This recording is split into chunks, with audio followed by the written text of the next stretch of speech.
So, All right, we are on stream. We are on YouTube.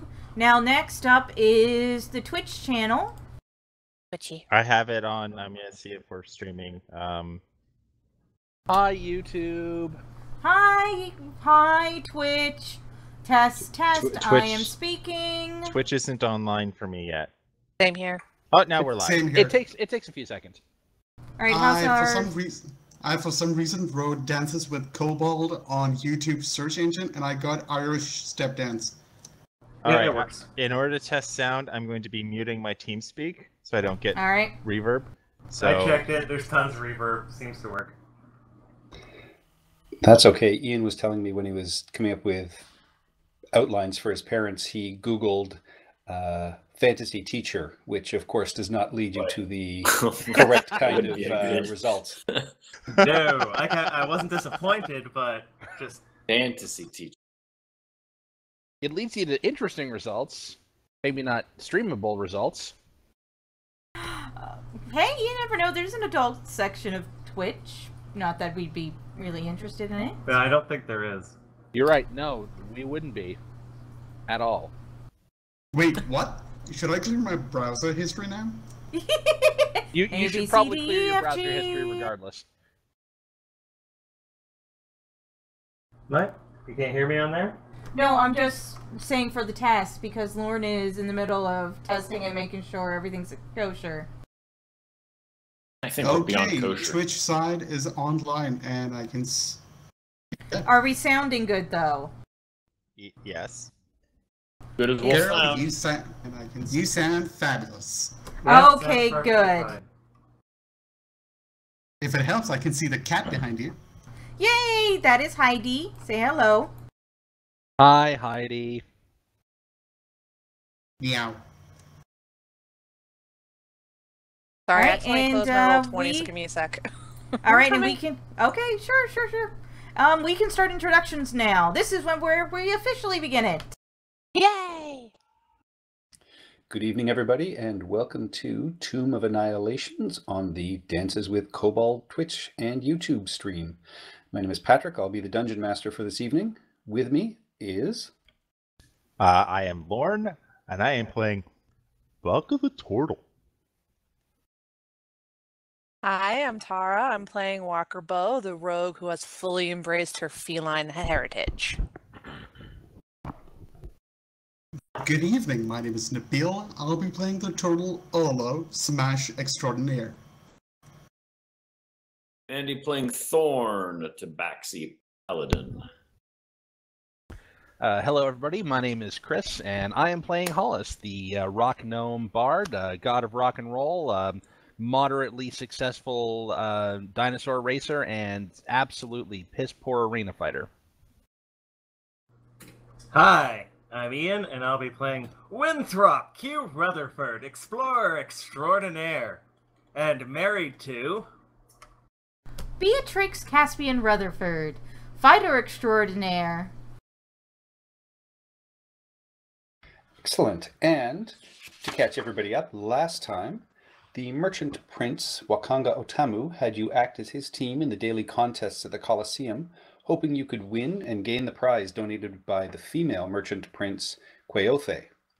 The main prize was a small orange gem Wakanga called the Oracle's Eye. He hoped you could then take it to Grandfather Zatembe at the Temple of Savras and have Grandfather scry the location of the Soulmonger.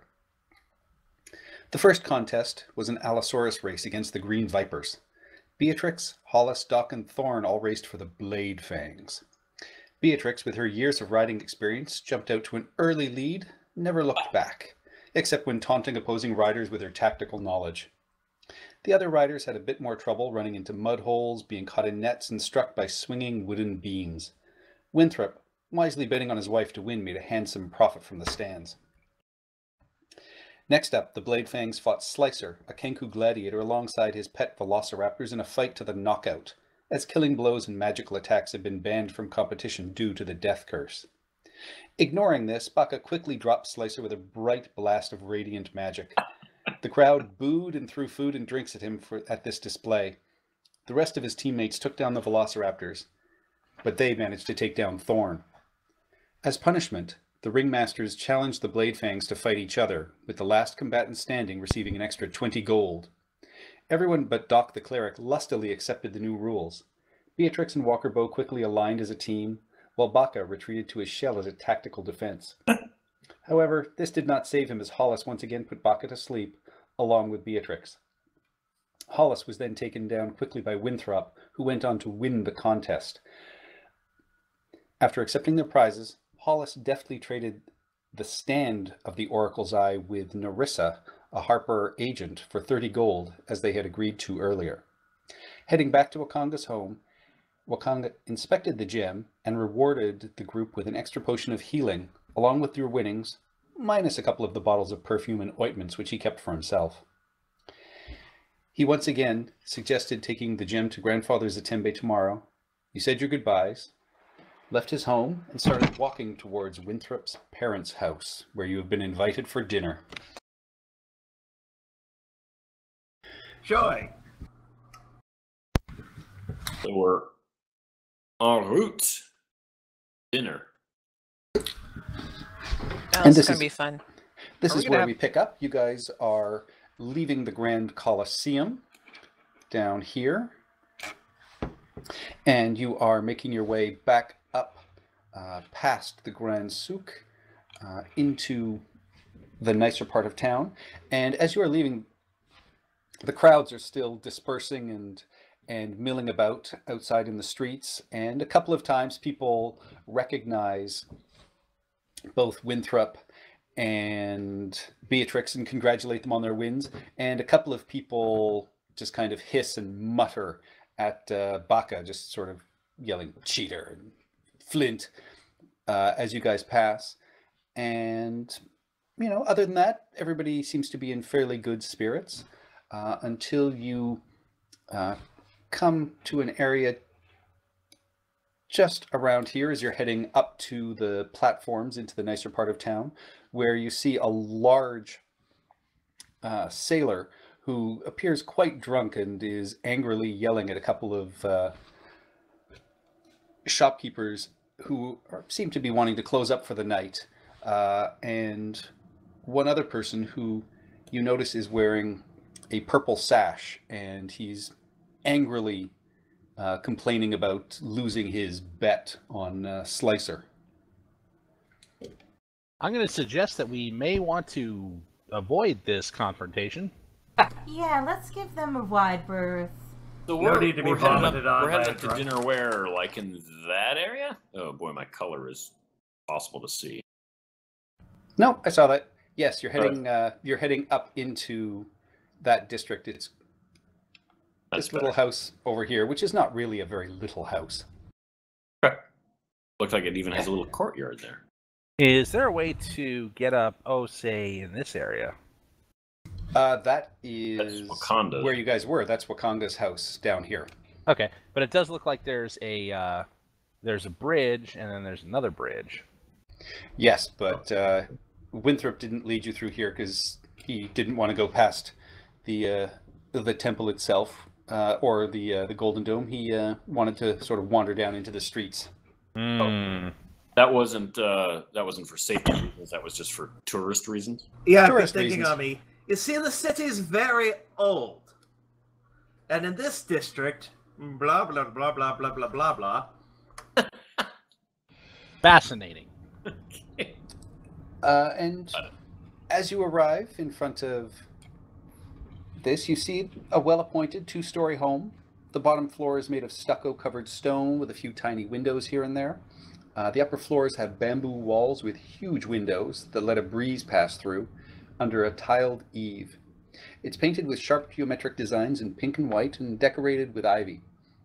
Bright flowers bloom in the neat walled garden leading up to the front door. As you arrive, the door is opened by a handsome man dressed appointedly whose eyes light up quite nicely, and he said, "Oh, welcome home, Master Worthington. It is wonderful to see you here." Sorry, Master Rutherford. I'm looking at Yeah, your I figured brother's you name. would actually know, yeah. What's this guy's name? This is Nixia. He is one of your longer running servants and someone that you definitely grew up with. Okay. Nixia, And- my good man. Oh, sorry. Go on. He just welcomes you in and looks over the rest of your group and just, you are back with your menagerie of friends. Well- I shall announce you. Thank you. Walker Bow meows loudly at him. Yeah, I I'm will, a Nazarone. Introduce everybody. First, the wife, and then the menagerie. So All we, right. we can be announced. So, it's so lovely to meet you. Nixia, was it? Nixia, yes, ma'am. Hey, is there a place where I could straighten out my hair? Oh, yes, I must have looked like a total mess. Yes, and he points off, just as you walk in, you can see that each room that you can see, and you can see it as you walk in this front foyer, an offshoot of a couple of different rooms, each room appears to have a bowl or some kind of fountain in it that is always filled with water. And, Winthrop, explains that most houses have this, and it's all, sort of fresh rainwater, and it's just one way that all the homes help to fight the heat. And you are shown into, a nice moderate-sized room, well appointed. Everything in this house seems to be an antique of one sort or another. Where he says, yes, you can certainly, tidy up and make yourselves a little more presentable in here. Oh, thank you, good sir. I brought up the perfect outfit for the occasion. Hollis I brought flicks my out fur. his comb and just coiffs up his hair. I hope it's a switchblade comb. Is there any other kind? Walker don't sits think down so. and starts grooming herself. Yeah. There's I the dip my hands ornate in the kind. fountain and flick back my fur. And Beatrix, you can see that the room you're in, the walls have been painted, but they have various painted skins and other antiques covering them. One wall Lovely. just off the door has caught your eye, as it has a couple of portraits on it, including a couple of a very young Winthrop. One of him in an archery Aw. competition, and then one of him more in his finery, attending some sort of dance or ball. Oh, Oh, Lord, isn't look this at those cute? boots. I forgot about those. Who's he dancing with? Oh, yeah, who are you dancing with? Your cousin? Oh, please, I'm not that desperate. Paid woman of some sort. Hey, she looks nice. You two must have been quite the item back in the day. Oh, summers come, summers go. I kind of tap Winthrop on the shoulder and just kind of whisper, "Dig up." I'm trying, damn it. That must have Shut been a nice, long, warm summer.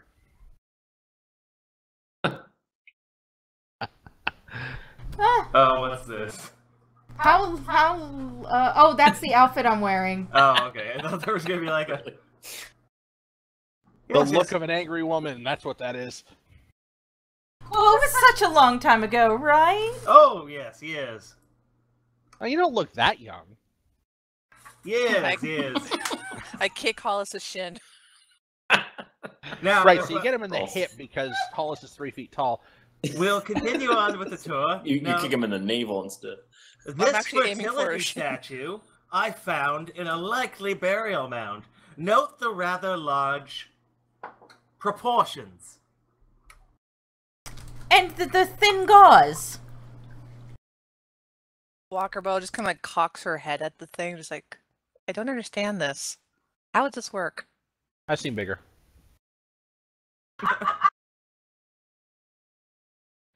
And with yeah, we'll that- continue that till And with that, you're ready. And with that, Nixia invites you all into a larger parlor room, and he announces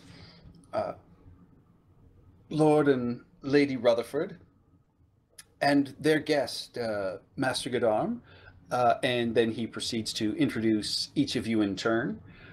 And standing up, you see a tall, broad-shouldered man with a very well-manicured beard and receding hairline. He looks very handsome, very tall, a good 6'3", 6'4", though you'd all say he looks a little pale and tired right now. And he is, wrapped in very, very bright colored robes. And, standing beside him, you see a very fine bone, bright-eyed, taller woman with a shock of white hair. She moves gracefully, but has a slight limp. And she just very proudly, "Well, welcome to our home. We were a little surprised to receive Winthrop's note that he was finally back in town, but we are thrilled you'd be able to join us for dinner this evening. Please do come in. And may I get you anything to drink?" Oh, some wine would be lovely, thank you. Oh, mother, father, it's splendid to see you. This is my wife. Beatrix, there we go. I'm sure he's talked all about me in his letters back home. Yes, I'm sure your name has come up. It's wonderful to finally meet you. And the father just sort of places a large arm on Winthrop's shoulder and says, "Son, you look like you've done very well for yourself. I'm sorry we couldn't make it to the wedding, but it was the school year and we couldn't really get away." Oh, I know. Your dusty tomes, but I've brought such treasures back. Oh, what? And you see both of them just kind of, their interest is piqued. To start, I'll give them that journal that I got. And your father, sort of quickly flips through and then passes it off to your mother, whose eyes sort of light up and just says, "Ooh, this looks like a fascinating journal of somebody's trek through the jungles. I'll have to definitely dig into that." And then whatever treasures I would have been bringing around from my expeditions, I imagine they weren't worth very much gold-wise, just antiquities and such. Yeah, your father, just sort of looks at them and then pats you on the shoulder. "Oh, that's very, very good, son. Very, very nicely done." And with that, a little drinks cart is wheeled in, and Beatrix, you are handed some wine, which is very light and very fragrant. And Ooh. now I didn't get everybody else's drink orders, but we have some tej, we have some wine, we even have a tiny bit of ale here. Please, let Nixie know what you want, and he will gladly serve it. And in the meantime, everybody, our other guest that we were entertaining for the evening, this is Master Godarm. He's a writer of some renown. And this smaller gentleman wearing this incredibly sort of floppy hat, large, sort of puffy clothes, ornate sort of belt and boots, just sort of stands up and says, "Oh, that's no standing on custom. Just call me Volo." Such a pleasure to meet you. Is the book Volo. real in the world? Yeah. Parts of it are, yes. Yes, it is. Sorry. I am fangirling here right now. Oh! I completely forgot you asked on Twitter how do you pronounce his name. I'm gonna go back into my pack and pull out my dog-eared copy and get him to sign it. Hollis just looks him up and down and smirks. Walker Yeah. Bo's just like starstruck. He's like, "Oh my god, it's you, it's you, it's you." But of course it's me. I'm here selling my new book, Volo's Guide to Monsters. I've called it. I set forth truths like the deep and ancient secrets whispered in my ears by the guardian spirits of the hidden tombs of archmages who are now dust. But it's just another one in a long line of my books. But I do have some copies for sale. That's one of the reasons I was here with the Rutherfords. I was hoping the library would take one. Walker Bo just like squeaks. She's like completely dumbstruck and just like, "Oh my god." Honey, what do you think? Should we get a copy? Oh, absolutely. It's 50 gold is what they are selling for. I would be happy to sign a copy as well for anybody who would like one. We have to get one now. As a as someone who isn't quite up on this in this respect, is Master Gadarm the same person as Volo, or is this a different writer that they happen to be entertaining?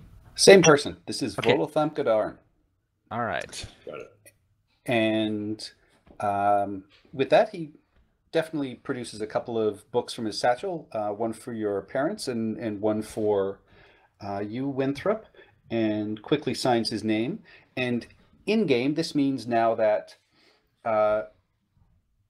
you can have this book on your possession, and so while you are out in the jungles, or if you come across an animal, you can ask for the description and you can get it from this book. Oh. So they literally put Volo's Guide to Monsters inside the game. Bought and Now signed. that's cross Awesome. promotion. Well, does it have like little tabs in the pages, like the calls of the monsters or color, or size of the teeth, and you can quickly go to that section? You know, like Peterson Guide to the.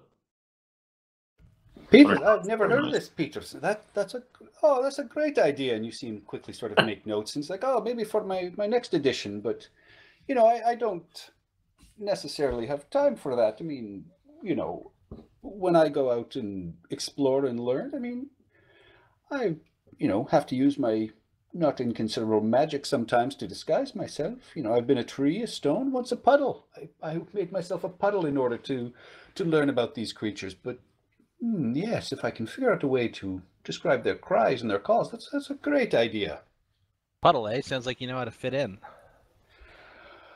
Well, you don't get to live as long as I have and meet the great creatures that I have without learning a few tricks in survival. Not everybody wants to be in one of my books. Until they're in one of my books, and then they love it. I'm kind of disappointed in Hollis not saying a puddle. That's deep, man. I know. I thought of it just after. It was so obvious. He thought someone would say it. Someone else would say it. So Mr. Volo, so a fair number of these this creatures, firsthand documenting, or how much is word of mouth, or how much verifying of reports do you do if you have to? Volo takes no shortcuts.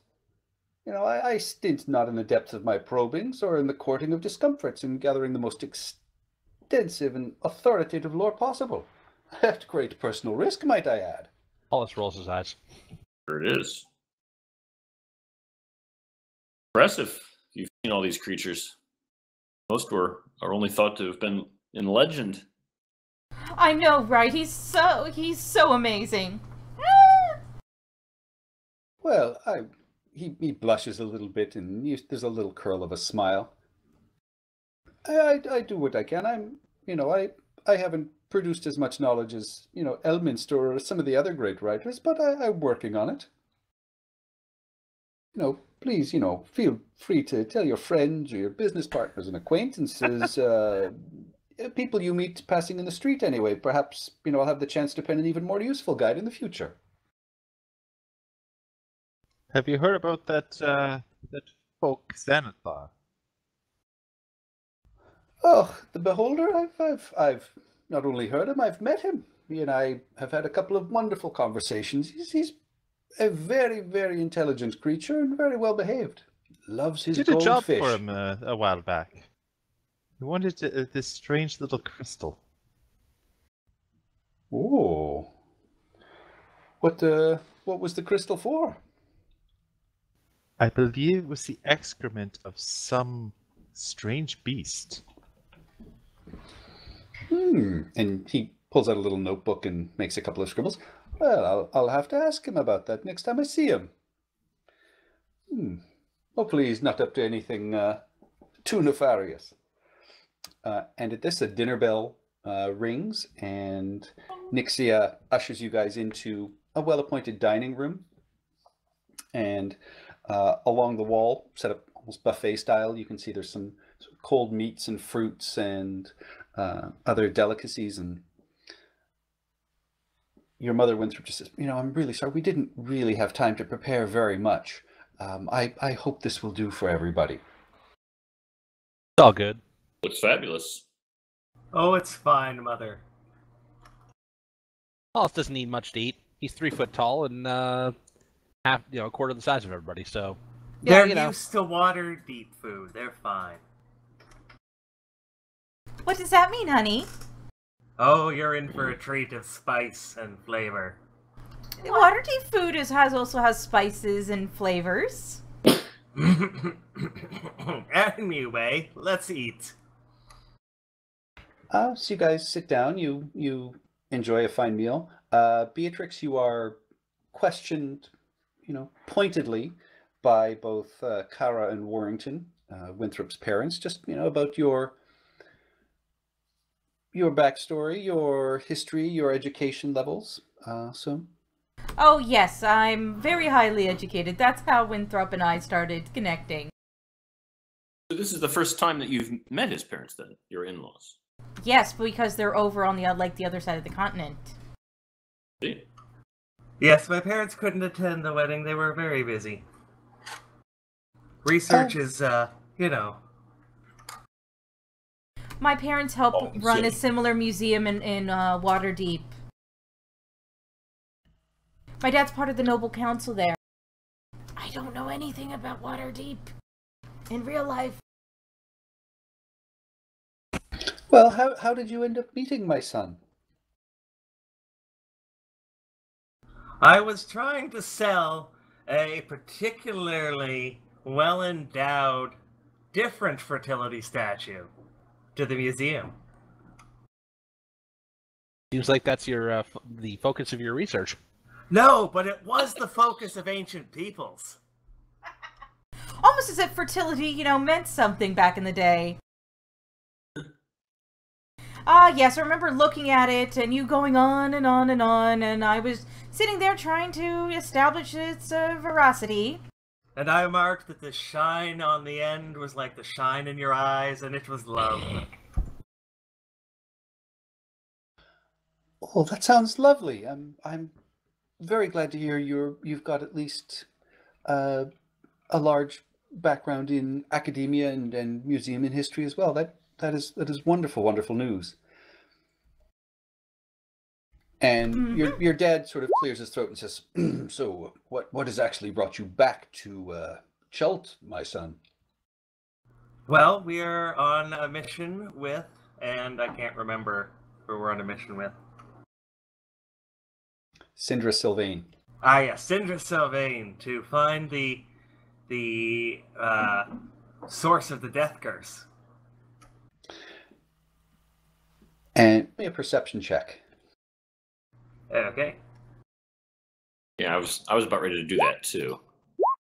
Oh, Father? Winthrop.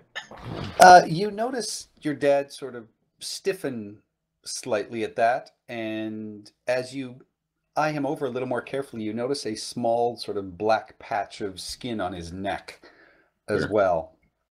Okay, well, I will not say anything about that now, but I will later. And your mother, just starts coming. Oh, it's terrible. We've heard quite a few people have been affected by it. I mean, not us yet, thankfully. I mean, your father's just had this terrible case of mad monkey fever that he can't get over, but so far everything else seems to be fine. But yes, we'll hopefully find the end of this calamity soon.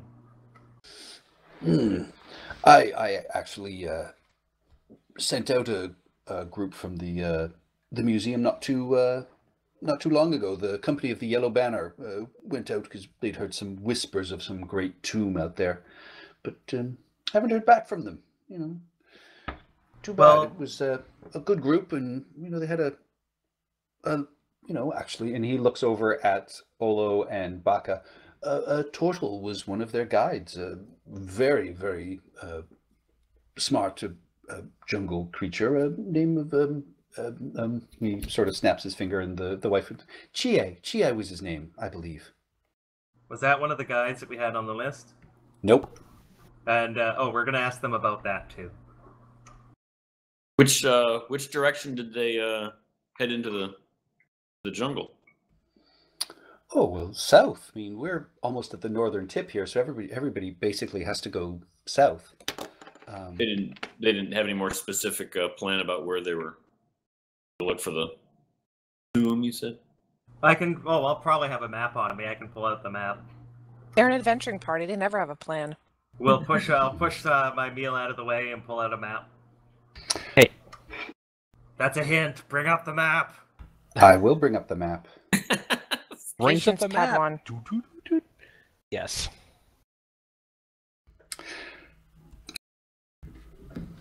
Yes, well, they wandered down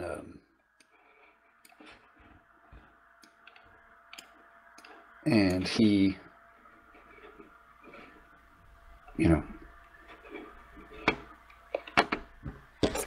said it was not too, far south of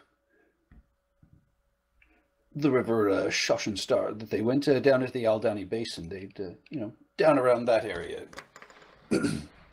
Seems to be where they went. Not really the way I would have gone myself, I personally, if I was going to, get back out in the jungle, not that I've done anything like that for any time, I'd probably head over to, Kir Sabal, the Arakokra there, I've heard, have some magic ritual that can give you flight. Save a lot of time flying. Ooh.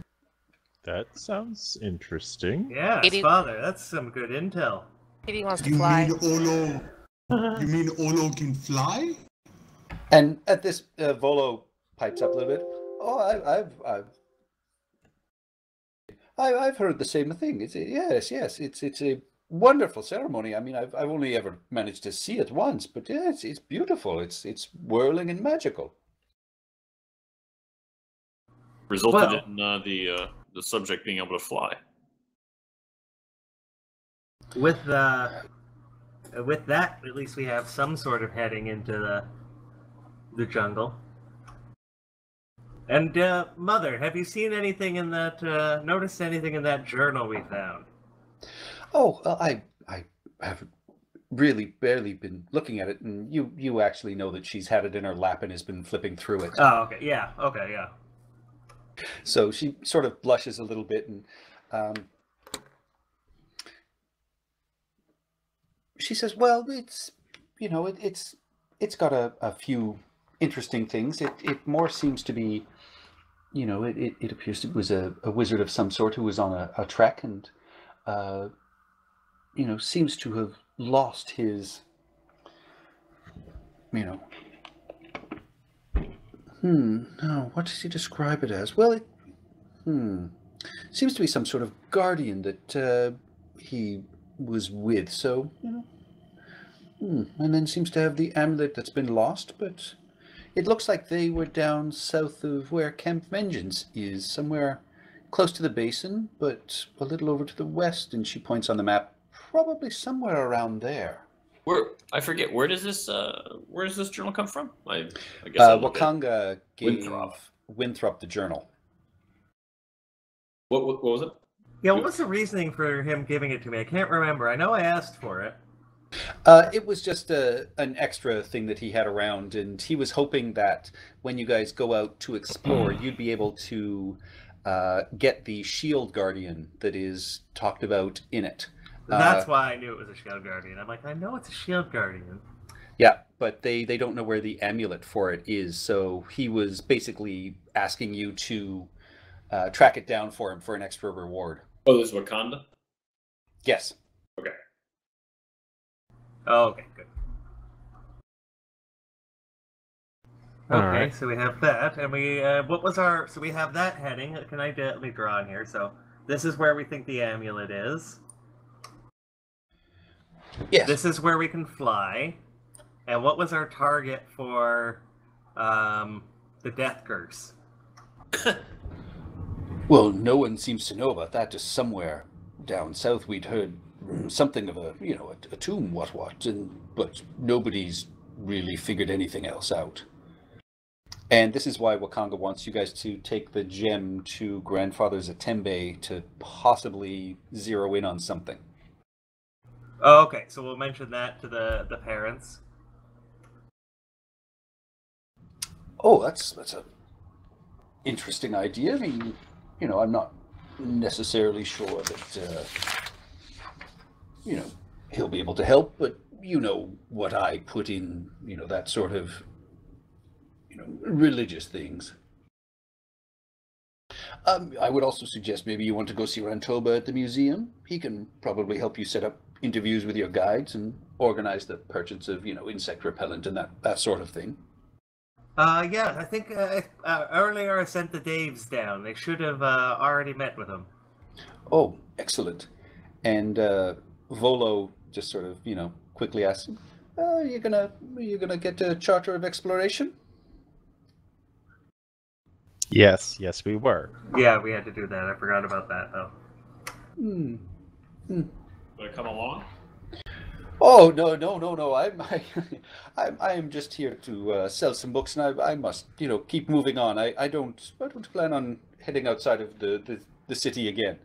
But you know, I really don't believe in these charters of exploration. I don't think anybody should control the land. You should be able to go where you want to go. That's the first smart thing I heard you say today. Then you've not been listening very well. Oh, I've been listening plenty. Well, you know, it's that cost risk analysis. Do we want to deal with it if we get caught? The Flaming Fist they're a pain in the behind for most of us explorers. I didn't use one the last time I went out. I got a forgery out in, you know, the black market. How much did that set you back? Oh, a good 30 gold and a copy of one of my books.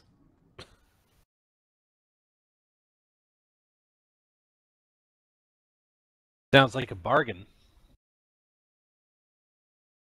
Well, you know, it saved me a few days, and you know, like I said, I don't believe the Flaming Fist have any right to, you know, this land here more than anything else. If I want to go explore, I should be able to explore without having to pay a fee to some, you know, group of thugs out of Baldur's Gate. I wasn't much inclined to pay them anything either. Well, if you all want to, we can skip them. Where are we the fun in that, though? Well, the Well, fun I mean, is if we we- come across them. Yeah, Yeah, we exactly. fight them later. That's the fun. Oh, okay. Well, now, Winthrop, I don't want you doing anything foolish. You know, it may well just be worth the money to take care of this. I know, Mother. We'll do it cost risk benefit analysis. I know you like that. So, Mr. Volo, where in the black market, where would one say acquire one of these forgeries? If one were interested. I say you would go ask for, you know, pockmarked Poe. He seems to be the kind of gentleman down there that would look after most anything. Sounds solid to me.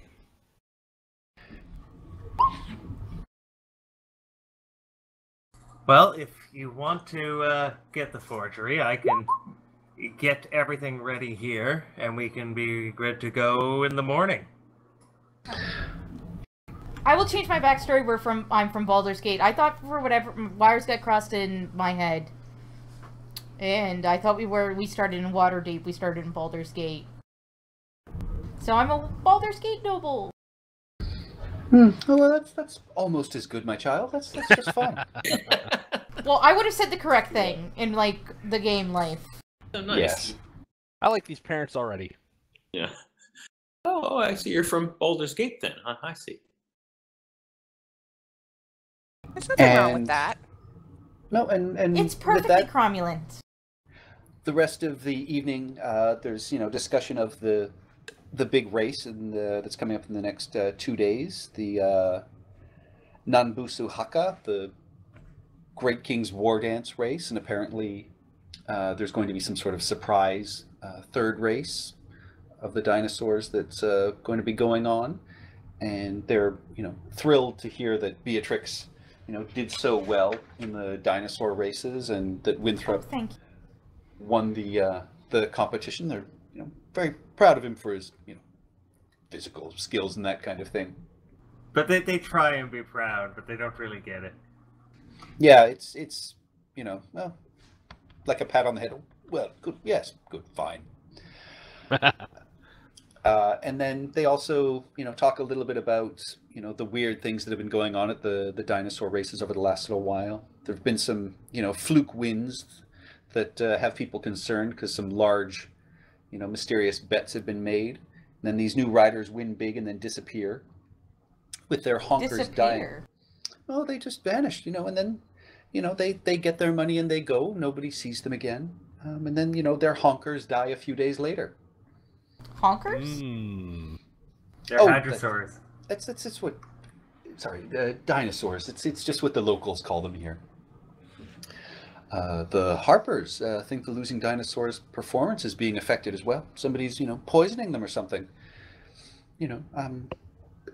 I'm certainly not one who bets regularly, but the ones that I usually have picked have not been winning, which is a rarity. And you hear Warrington kind of scoff as she says that. Mom has a gambling problem. Sounds like performance-enhancing potions are involved. Well, that or something that is affecting the the regulars. So it's something, but I'm sure I'll make up my my losses one of these days. Yes, Mother. Yes. Hint, hint. Go figure out what's going on. Hint, hint is what I'm getting. Yeah, that's what I think. Another circle. Well, Paul starts penning a song. If you wanted, I could, probably set you up with Mobula. She's, a fairly well-known bookie in the town. Paul starts penning a song entitled "Do We Have Time for All These Side Quests?" Why not? There's always time for side quests. Yeah. I thought we were on a very strict clock. This is still day one. It is? I thought it was like Yes. day 2, 3. This is No, evening this of is- the first day. This 3 is like weeks per day is our rate so far. So we've just got off the boat, and we're immediately thrown into a gladiatorial combat to the near death. No, Yes, those happen yeah, daily. so late afternoon. Yep. So welcome to Chult. You guys teleported in the morning. You were Wakanga had you go visit the smugglers, and then your afternoon present for that was to go to the dinosaur races and take part. And then this is the evening of the first day. We like to fill your time here. is there any jet lag involved because of the teleport? Are we much farther east? I never thought of that. No Where's jet that lag at all. Yeah. Well, we'll see when you try and get your rest tonight. Paul asks Nixia for a cup of coffee. Are we Oh, staying? I forget. Are we staying here with Winthrop's parents this evening? I think that was the plan, right? Yes, of course. Get integrated with the family. Yes, yes. Well, we've had rooms made up. Some just of need you a rug and a will have to double fireplace. up. We don't live in a mansion, but we can Warm certainly sill manage somewhere, that. so Rug, fireplace, warm soul. I'm happy. All right, and with that, the rest of the evening goes by, fairly mildly and politely. You hear some, charming stories about Winthrop as a child, and a very dull update about how his brother and sister are doing and passing their exams at, the university and starting to teach. And you all sort of sit there politely, and then they, ask, brief questions to, the rest of you, and, find out who you are and what you're doing. And, all in all, it's quite pleasant. And you then get a few minutes to yourselves, and Warrington, the father, just asks, so which guide are you looking at to take you guys into the jungle proper? Haven't decided yet. Any recommendations? No, I think, most anyone that Jobal looks after should be fairly trustworthy, but, I would just say take your time and interview them carefully. I was, just don't want anything to happen to anyone. Oh no, we'll take care, Father. We've been looking at it closely.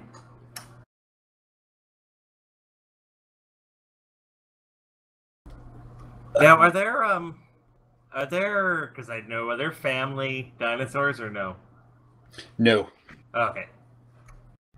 Rats. Not even like a tiny one, like how there's like war dogs and like war horses, but then you have like a little teeny lap dog. What, Dino from?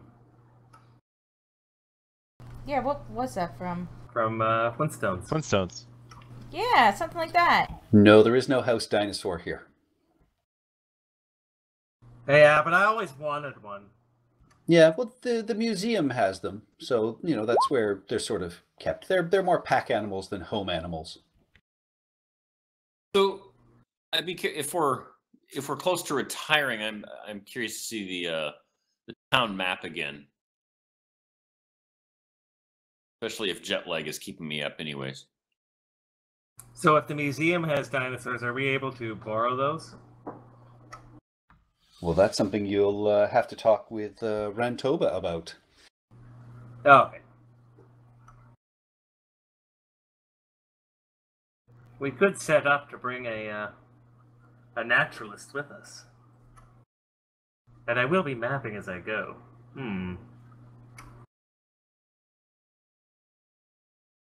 Is there anything you wanted to discuss with your father? Oh, yes. I'll take him aside after everything calms down and, frankly ask him about the monkey spot with quotation marks. Big finger quotes. Conservative dance finger quotes. Yes, and he lets you know that, your mother doesn't know this, but about 15 years ago on one of his expeditions, he died in one of the shrines near the location of Camp Righteous. He says, he went into this, shrine that was carved into a stony hillside. The entrance lies between the feet of an 80-foot high statue depicting a man carrying a crocodile on his back. But it was filled with traps, and it managed to kill him and a few members of his entourage, but the clerics were able to revive him. Yes, very much like the old story. But that's a childhood tale. Well, seems to have some truth to it. Oh, I guess I should probably read that to Eric. We'll tell everybody that tale after I finish talking to the father. And so and he says, he was able to be resurrected, but don't tell your mother because frankly she'd kill me if she found out. She'd kill you if she found out you died. I know. Yes. Ironic how that works. She nearly broke my leg when I broke my leg. Oh, she's very, very protective when she needs to be. Okay, well, you may want to get some of that concealer stuff. Just cover it up for now. We're gonna try and fix this. Excellent. I have good faith in you, and that's why I sent the company of the Yellow Banner out with that turtle GA. But like I said, we haven't heard anything back from them. So I fear they're another one of our parties that has been lost in the jungle. The last 2 expeditions we've sent out from the museum now haven't come back. Well, we'll take care to watch for them, or at least any sign of them, and we'll get them marked on the map. Would I be able to check to see, how far along this guy looks and how many days he might have left on his ledger? Yeah, you can give me a medicine check, or Yeah. I was assuming it would be more than what's-her-face has.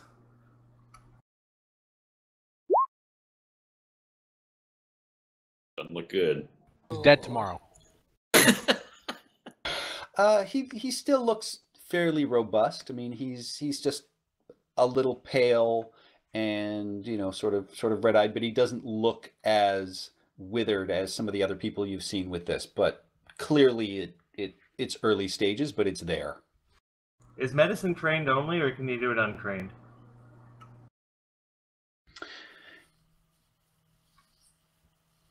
You can do it untrained, but generally, you know, it's always at a sort of disadvantage, I think. That's fine. That's still a little better.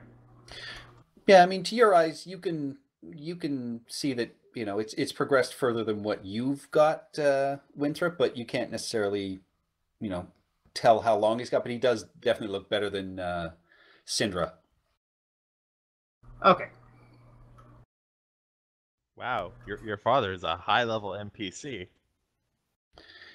He's a tall, robust man, so he's pretty strong. He's fighting it well. Gotcha. Well, stay strong, Father. We'll fight. We'll figure Strong this battle out. with Death Plague. So I'm not sure if we've been shown our rooms yet, but Thorn of Curse has a background of sort of living on his own. So if there's a window in Thorn's quarters, he might surreptitiously, after dark, climb down and find a place to rest out in the grounds behind the house. Yep. Oh yeah. In the second floor, there's large windows that you're able to climb out and get outside. I mean, the night air is cool. There's a fine rain falling, but it never really gets cold. So you're able to, you know, find a spot that's not too damp and curl up out there and go to sleep. Okay, I'll have my ears perked up too. I see that it looks like a castle wall around the area. Is that patrol? That's the wall. It's not patrolled. It's a very high wall. You are well above street level below, so there's not too much concern. If your ears are perked up, you'll almost certainly hear Hollis just kind of, you know, snoring, but before that, sitting in his window, just kind of like, you know, strumming out some chords and stuff. I'm gonna wait until Walker's gonna wait until everyone falls asleep, and then she wants to kind of poke around and prowl around a wee bit. Just for like an hour, and then just go back to bed. She's just being nosy. Yeah, Sure. Bach is going right to bed. He's had a lot of sleep today, but he's actually very, very tired right now. I'm gonna get the one thing that I left here that I've been missing this whole time I've been gone. Your race car bed. Well, close. My pillow.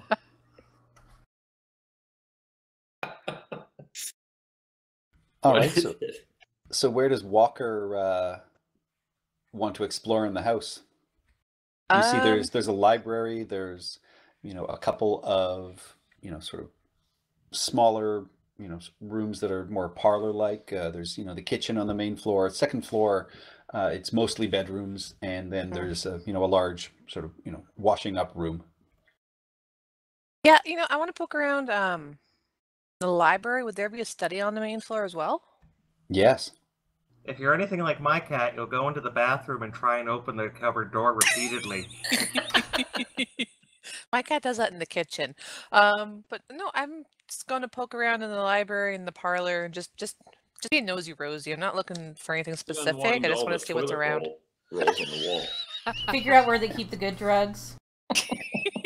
Lots of suggestions here. Obviously, this is a group that has done some snooping. A wee bit. Give me an investigation check. Okay. Ooh. You find Winthrop's stash. I find catnip. You do. It's all kind in of the find you in the dry, morning but twitching. yeah, you definitely you find, you know, a couple of things, you know, some finer alcohol that's been tucked away behind one of the bookcases. You see that you know, there is a large book of, you know, sort of drawings and things like that that were clearly Winthrop's when he was a child. Aww. And, you know, you see that, you know, there are a couple of other, you know, portraits and things like that lying around the house. And, you know, you find that, you know, there are quite a few, you know, fairly interesting antiquities. You find a small sort of leather jar of various teeth on one of the desks. Ugh. Bullets. In character. Winthrop's wisdom teeth, baby teeth. Well, and various creature teeth. And you find, you know, tucked away on one of the top shelves, a small box that is filled with bedding slips. Oh, Nice. all right. Wins, losses. Seems losses. like both. All losses. Okay. And with that, everyone gets a long rest. You guys, you know, wake up in the morning refreshed and at full strength, and we'll take a quick bio break. Hooray! Yay! All right, good job. You Cool. survived my parents' boss. I was expecting murder most foul, to be honest. I was expecting. Oh wait, you married her. You murder. were supposed to Murder by marry death. this other, like, noble woman in the picture. I was totally expecting that. I was expecting more racism. Oh yeah. Hey, we're all humans, though. Like Get Out. Gnome, Turtle. Two Turtle. turtles and two cats. two cats. She sees it. Hey, And a guys. gnome. She thinks you're human. That's a step up. That was a little far. Anyway, yeah. Set the stream to. Yep, I'm setting the pause stream. I'll be right back.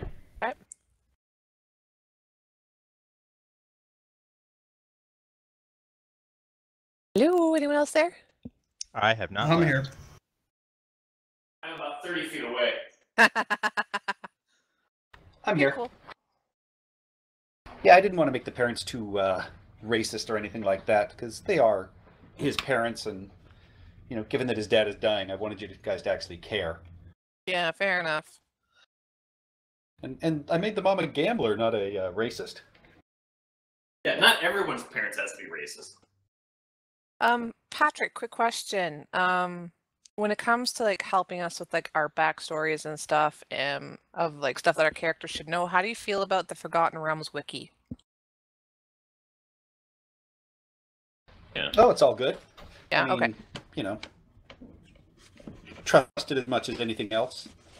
Okay, no, just because when Stephanie was like, I don't know anything about Waterdeep in real life, I was kind of helping her, like just like answering a few questions, and I pointed her to the wiki, and I was like, oh crap, I should have cleared that with you first.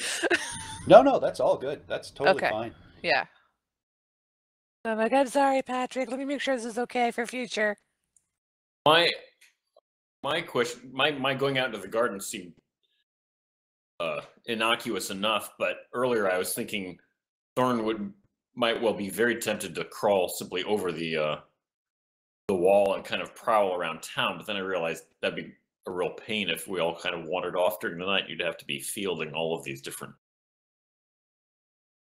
You'd get to the top of the wall and realize it's, you know, a good 40 to 50 feet down the wall to get to the street level. Right. So. I mean, I have 20 feet climbing speed.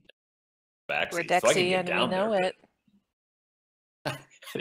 I didn't really want everyone to be waiting on me, looking around, wondering what something was.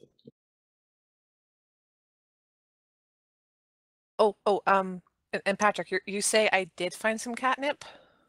Yes, you did. Okay, y'all find me in the morning, sprawled out. I don't know, wherever Patrick wants to find me, sprawled out, just in the middle of this catnip. I have to pull catnip as a weed out of my garden. So, in Really? fact, I've seen it being potted up and sold at the farmer's market here in Ann Arbor, and I laughed because I figured from where I was standing, I could probably find some growing wild, like sidewalk somewhere. Oh, nice. Yeah, we have some organic catnip from well, quote organic from PetSmart, but we have to be careful when we give it to them because it actually makes if one of our cats eats too much of it, he actually gets sick from it. And some cats don't really respond to it at all, right? I've heard. Yeah, I don't think he responds to it. His sister goes completely nuts for it. She loves it, but he doesn't really seem to respond to it. And if he eats too much, he gets sick from it. So I don't think catnip's really his thing. Oh, well, he responds to it in the sense that he eats it. Well, yeah, but like he doesn't like get stoned or anything like his sister does.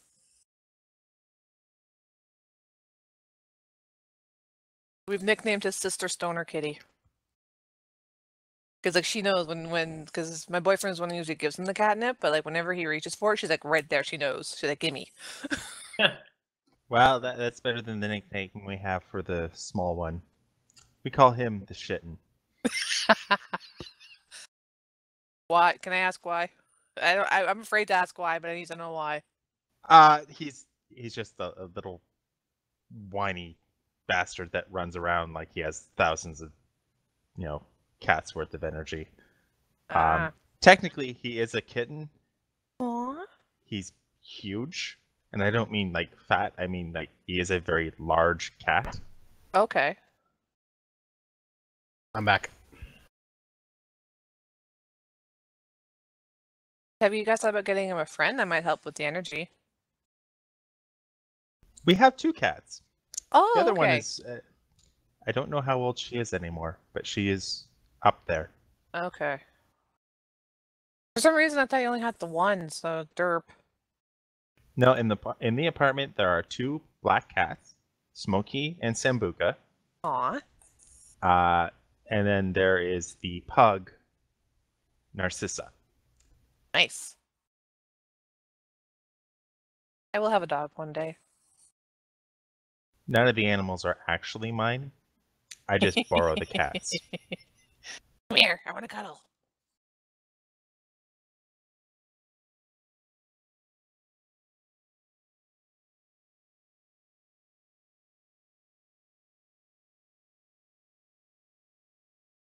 So, who amongst you are Harpers or Order of the Gauntlet? Oh, Walker would definitely be a Harper. She wouldn't be an Order of the Gauntlet. I'm not sure if Hollis is a Harper. I think he might be, well, Harper curious, but for lack of a better term, I don't really see any other faction that would kind of suit Hollis very much. Yeah, same. Like all of my characters, like Elga, Walker, Arena? Yeah, Arena. Like everyone, they're all like the Harper, but like everything else just seems too rigid. Harper or maybe Emerald Enclave. Don't do well with rules. Let me think. This is my 3rd Emerald Enclave. I think I only have 1 Lord's Alliance. I had a fighter who was Lord's Alliance in the previous game with Tara and Patrick and Nabil and Chris, the other Chris, and he was proud of it. The only one I have is Forced because I was Cobalt. Oh wait, no. I have 1 Lord's Alliance. I think I have 1 Order of the Gauntlet. Yeah, I forget if I made my Paladin Order of the Gauntlet or Lord's Alliance. Yeah, I have a Lord's Alliance as well. Elga was a Harper. Her daughter will be a Harper if I ever get around to playing her. But I also have a Drugger Paladin who's Order of the Gauntlet. Then the Walker, if she joins a faction, she will join the Harpers. Because I don't think the Emerald Enclave would be a good fit for her. What are the Enclave is a little less rule bound, you're saying? Conservation oriented? Order of the Gauntlet, I have only played Emerald like Enclave. Emerald Enclave. In my mind, yeah, Emerald Enclave I think is more of a natural, like Emerald Enclave basically is the Harpers only for the natural world kind of thing. That's how I see it. Because it's all like mostly like elves and druids. Harpers is sort of anti-corruption. I feel like Lord's Alliance is more maintaining the status quo of business. Lord's Alliance is all about having connections. Yeah. And considering how my my fighter Dietrich was a ex-noble who was trying to get back in society's good graces, he was all about that. But And the Emerald connections for Enclave the is purpose like... of maintaining the current power structure, nobles and. Oh no, he was absolutely a noble. In fact, whenever the concept of democracy came up, he always turned his nose up and was like, "Come on, that's not going to work." So it is about power. It's about order and power. It sounds like. Absolutely. Where's my faction guide? Yeah, Harpers are spies as well. Like they'll be willing to work anywhere, whether it's in a city or out in the countryside, and just watch over and keep track of everything. Zent are basically the mafia. Yeah. Yeah, and the Emerald Enclave are naturalists who are more about, to quote from the Adventurers League thing, widespread group of wilderness survivalists who preserve the natural order while rooting out unnatural threats. So again, to me, Emerald Enclave is like the Harpers of the natural world. That's what they're focused on. They're focused on keeping the natural order of things, whereas, keeping the balance, and Harpers are just like, yeah, we just don't want evil shit running around. I'm not sure that Hollis really is a good fit for any of the main factions. I think he would just kind of want to go this alone. You don't have to have one. I mean, right. You get benefits for having one with no cost, so why not? Yeah, I don't know. I'm just thinking character-wise. Mind you, the fact that I'm already kind of compromising on the concept just by the fact that rather than the lone traveler looking to change the world through music, he's working with an adventuring party, delving into dungeons and stuff. That's already kind of breaking the concept. So maybe Harper's would probably be the closest. Yeah, well, generally speaking, in my mind, is my character cool with evil or not? If they're not cool with evil, then okay, they'll be a Harper if I have to choose. I do the same kind of thing. I always go into it not intending with that. I don't have a set faction on my focused on, but I always have in the back of my head, okay, if the opportunity arises or if I kind of have to make this choice, this is the one that based on. Hey, are they good? Are they bad? Are they cool with this? Are they not cool with that? Then this is the faction that I would go with if I had to make the choice. I like playing as in the other group with Serena. I'm with the Zentarum. I like the level of freedom. Okay, freedom is not the right word. I like the contracts that I usually get. No, like the contracts. Because I'm new to D&D, I don't really understand how to carry out most contracts, like assassination missions. A couple of times I remember Patrick DM'd a couple of sessions, and I got a couple of contracts to take out, some targets, but I never really figured out how to assassinate someone without offending my group and getting caught at the same time. You worked it out pretty well, because I remember there was this one time we were in this tower we had gone up, and we did our thing, and then we were all turning to leave, and we left the guy alive, and we left the room, and he was like, okay guys, I'll be right back, I forgot something. And he walked back and he took care of it and he came back out, and I was like, and that was it. So that was actually a good way to do it. That is true. But the thing is, I had to, since we were all playing at the same place at the table, I had to verbally announce, wait, I'm going to go back upstairs, I'm going to go talk to that druid guy, and then I had to verbally announce I killed him. That kind of threw every one of you. Talk to him. Yeah, I'm just going to go talk to him, air quotations. Yeah, there's metagaming that way. The other thing to do is to try and pass notes if you're actually at the table. But yeah, you can say that's happening. The other characters then just have to acknowledge that they don't actually know what happened. Yeah, but this came into a problem because I was also given a second target. where I had to take out a red-headed gnome, a ginger gnome. I had to take that out, but Elga was suspicious of my actions, which is really on spot for her, and Sorry. the target got away from me. No, that's fine. I'm not saying that, but the thing is, I'm trying to understand, did you stop me because I have verbally announced it at the table, or did you stop me because you were suspicious of me? That's the thing.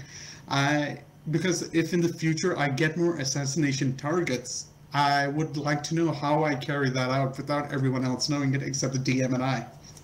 Then, Notes yeah, usually. do the notes thing, or yeah, because that's basically the two ways to do it. You either announce saying, "Hey, players," just to keep you in the loop, but your characters don't know It seems like it'd be this. more interesting for the players to suddenly wonder how this person got killed, and it might be Yeah. one of their own. Yeah. Sounds like a more exciting. Yeah, so I'm I really mean, sorry we I'll- did that to you, but yeah, that might be a better option is just to do pass not notes. Yeah, please do not apologize. It was the first time for me. I'm not, because I've never done assassinations in board games. I mean, if you put me I mean, in online real life, in sure, video, but board games. That's totally different. if you put me on video games, maybe real life, I can probably carry that out flawlessly. But board games is something that is outside my understanding. So, hey, passing notes, that's something for me to understand. But I love playing at the Zentarum. Hey, killing people, contracts, and everything. Hey, that's kind of my thing. But for the session that we're having right now, I'm trying to understand. I don't know if anyone else has decided what factions they want to go in. For Olo, I want to put him in Emerald Enclave if it fits his thing. But the Harpers, the Gauntlet, the Zentarum is definitely out of his thing, but the Emerald Enclave fits more of Olo's persona than anything else. Yeah, same for Baka. Yeah, and Thorn. I can't wait to play my Kenku Assassin, because I actually do want to try and play like a very neutral, slightly evil character and actually be in the Zentarum. Like that's probably like the only one I actually have like a set faction in mind, because that's probably the only remotely evil character I will ever play. But I actually read in one of the Realms book there was a Kenku assassin, and I actually just love that concept so much. I was like, okay, I have to do this. I have to do this eventually, and I rolled it up and everything, and then he's just waiting to go. Chirrup. No, I'm looking forward to that. It sounds like something. Yeah, that's something I want to see for myself to better understand how it goes. Yeah, probably after whatever campaign that we do in our Sunday thing, like after my arena character, whenever I'm done with her, that's probably when I'll bring out Chirrup. Nice. I'm back. Hi. Hooray! Hooray! Hooray! Everyone back. Are we all I back never now? left. Or? Yep. Excellent. Okay. Twitch stream is back on. Olo says hello. And in 5 seconds, Hi. I'll be back on. Meow. Well, my voice will be back on screen. Maybe 10. 9, 8. Which takes a while. There it is. All right, You so the probably morning can't see me. comes. Everybody wakes up, feeling fairly refreshed, except for Walker Bow, who got into the stash of catnip and is got a full night's rest, but is still a little bit twitchy, and is found sprawled out in the underneath the dining room table. Hey, you got to lay off the herb, Why? Save that for Baka, parties. you wake up, and resting on your pillow beside you is one of the iron tokens with a Triceratops symbol on it. Okay. Is that like the one that we were supposed to leave? It is exactly like that. What is but it? I don't know. Oh, nice. What? Yeah, that basically means Okay. back off. What means Back back off? Or it means it means you've done something to displease the Itepka society and need to make amends. The race or the battle? Well, we Or the also fact that we we left also that. impersonated them and left one of them with that group, right? The smugglers. Oh, so many choices. There's so many reasons why they're pissed off with us. Which one could it be? That's what Yeah. Wakanga told you. They're never clear why when you get one of these things or how to deal with it. It's Yeah. a boogeyman. Ignore it. More details necessary, please. It's like, Well, hold on to that token. It could be useful again. Plant it somewhere. Well, I was going to say, does Baka even tell the rest of us what he woke up to? We are discussing it. Yeah, we were kind of discussing as players. So I wasn't quite sure if it was announced as a character. yeah, I maybe thought they're we were mad just at as players Baka. now. Baka. I haven't said anything yet, so Okay, so this is all player You just talk. jump right in. Yeah, it's all player talk. So yeah, so no, Sorry, guys. that's what you wake up with that on your pillow, Baka, and it's up to you what you do with it. well, I'm gonna take the thing. I mean, leaving it here seems pretty dickish. Oh, God. Someone's really mad at the maid. Oh, And you are presented with a fine breakfast spread, and Winthrop, your parents, just casually, ask, what will you be up to today as they're off to do some more research. I think we'll be headed to the museum to get our outfit ready and interviewing our guides, I suppose. Walker's What still a other- little too high to sit at the table, so she's just kind of like crouched in the corner. There's a cuckoo clock in the kitchen. What other side quests do we have? Because we seem to have like a ton of side quests now. Well, you've got a visit to Grandfather Zatembe, which is literally across the street from where you guys are. In the center there? That is the Temple of Savras. You've got to, go to the museum. You can choose to interview guides today. You can go to the black market and pick up a forged document if you wish. The city is yours. If there's anywhere else you guys wanted to visit or do, you could certainly do that. But yeah, basically you've just got some prep to do before you leave town. Well, this is the safest time to split the party. Yay! Dibs on not going with Baka.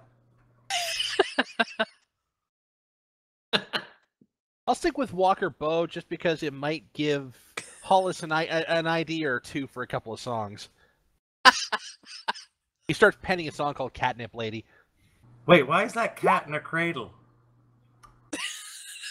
Is That this was a with the last silver night.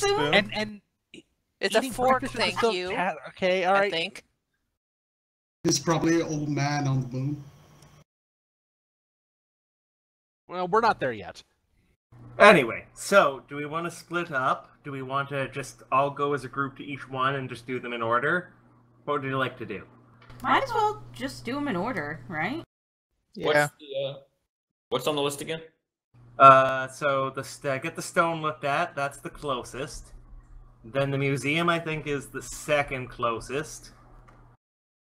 And then the third closest would be getting the whatcha-jigger, the permit, and then the fourth is getting Baka's reputation fixed.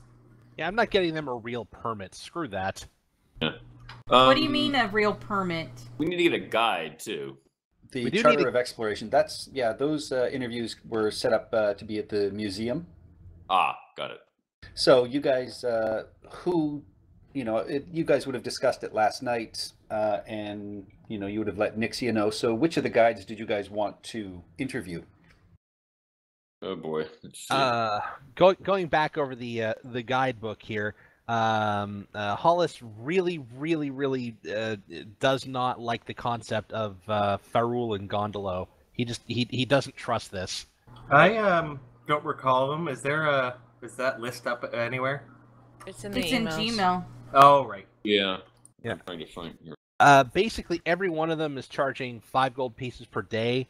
So like a 30 gold piece payment up front. Ferul and Gondolo are charging the same 5 gold pieces a day for both of them, plus their Triceratops, and they're claiming all sorts of claiming that we'll reduce our rate for an equal share of any treasure that you find, and it's just sketchy as hell. No thanks. Well, that's fine. Yeah. So we can avoid them.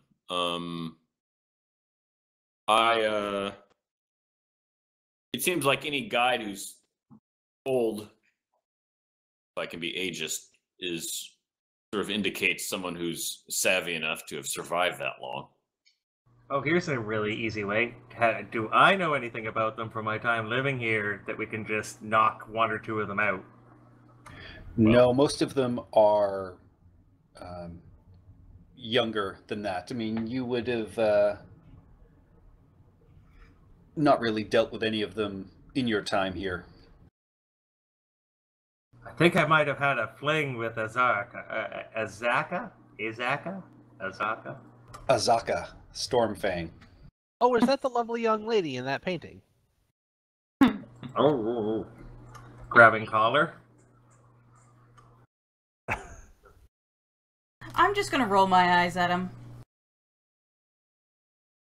Can I do an insight on Quilquog? Just to see if he's on the level. Well, one turtle to another. All you've gotten so far are these notices off the notice boards. You haven't met them yet. So basically, what you've got are what they've posted to a job board. Well, Wakanga says he's used Eku before, which to me suggests that, well, Wakanga's not dead yet, so good. That's at least one data point. Yeah. Now all of them are with the Merchant Prince Jobal, so they all have that recommendation. Any discussions you would have known from living here. You can also probably find some unlicensed ones down in the black market as well, and that's where one of them actually mentioned the River Mist and Flask of Wine, who are the Tabaxi, but they're unlicensed ones from Jobal that you can meet in the black market. I like the sound of Azaka and Alida. The one who thinks that everyone else is a charlatan and a fraud, and who doesn't like albino dwarves.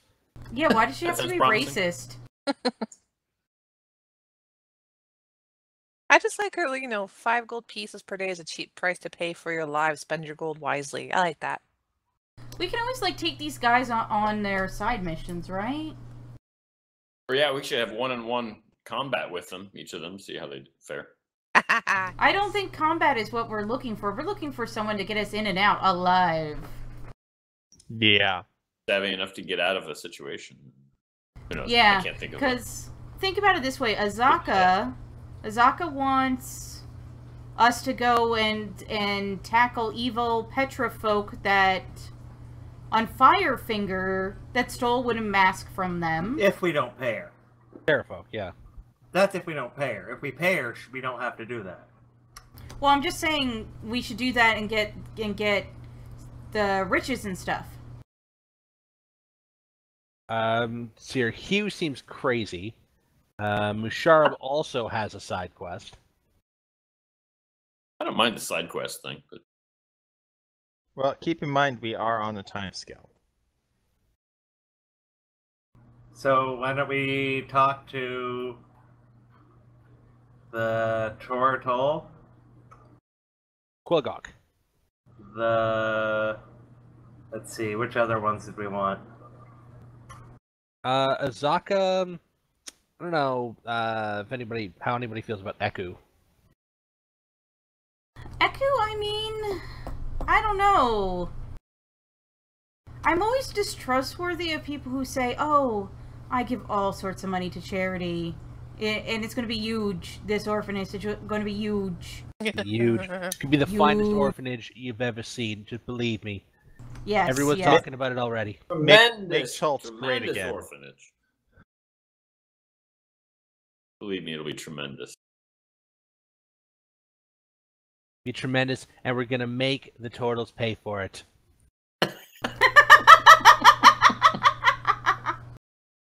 Now them's fighting words. We could make it out of them. But anyway, so Dude, racist. no Eku. I'm okay with that. I'm really okay with whatever you guys want to go to majority vote. But yeah, those are the two I was leaning most towards. But I'm willing to go with whoever gets the majority vote. So you say Azaka, Salida, Quilgok. Mushard seems fine, but you know what? Even though he's crazy, I wanna interview Hugh. I want to do both of their side quests, even if it's not like today and not now. Even if it's like after we complete everything, I do want to do their side quests. I'm gonna say that we should probably prioritize on stuff at this we can point. play it by ear. Seems reasonable. Yeah, like what's the harm of doing the big stuff and then coming back to do the little stuff? Yeah. Exactly, like in all video games. Okay, Although I always so do the I'm opposite. hearing- After we've, completed the main storyline. Yeah, so I'm hearing Azaka, Eku, Quilgok, and Salida as the top 4. Yeah. Did you guys want to interview anybody else today? Hugh was the runner-up.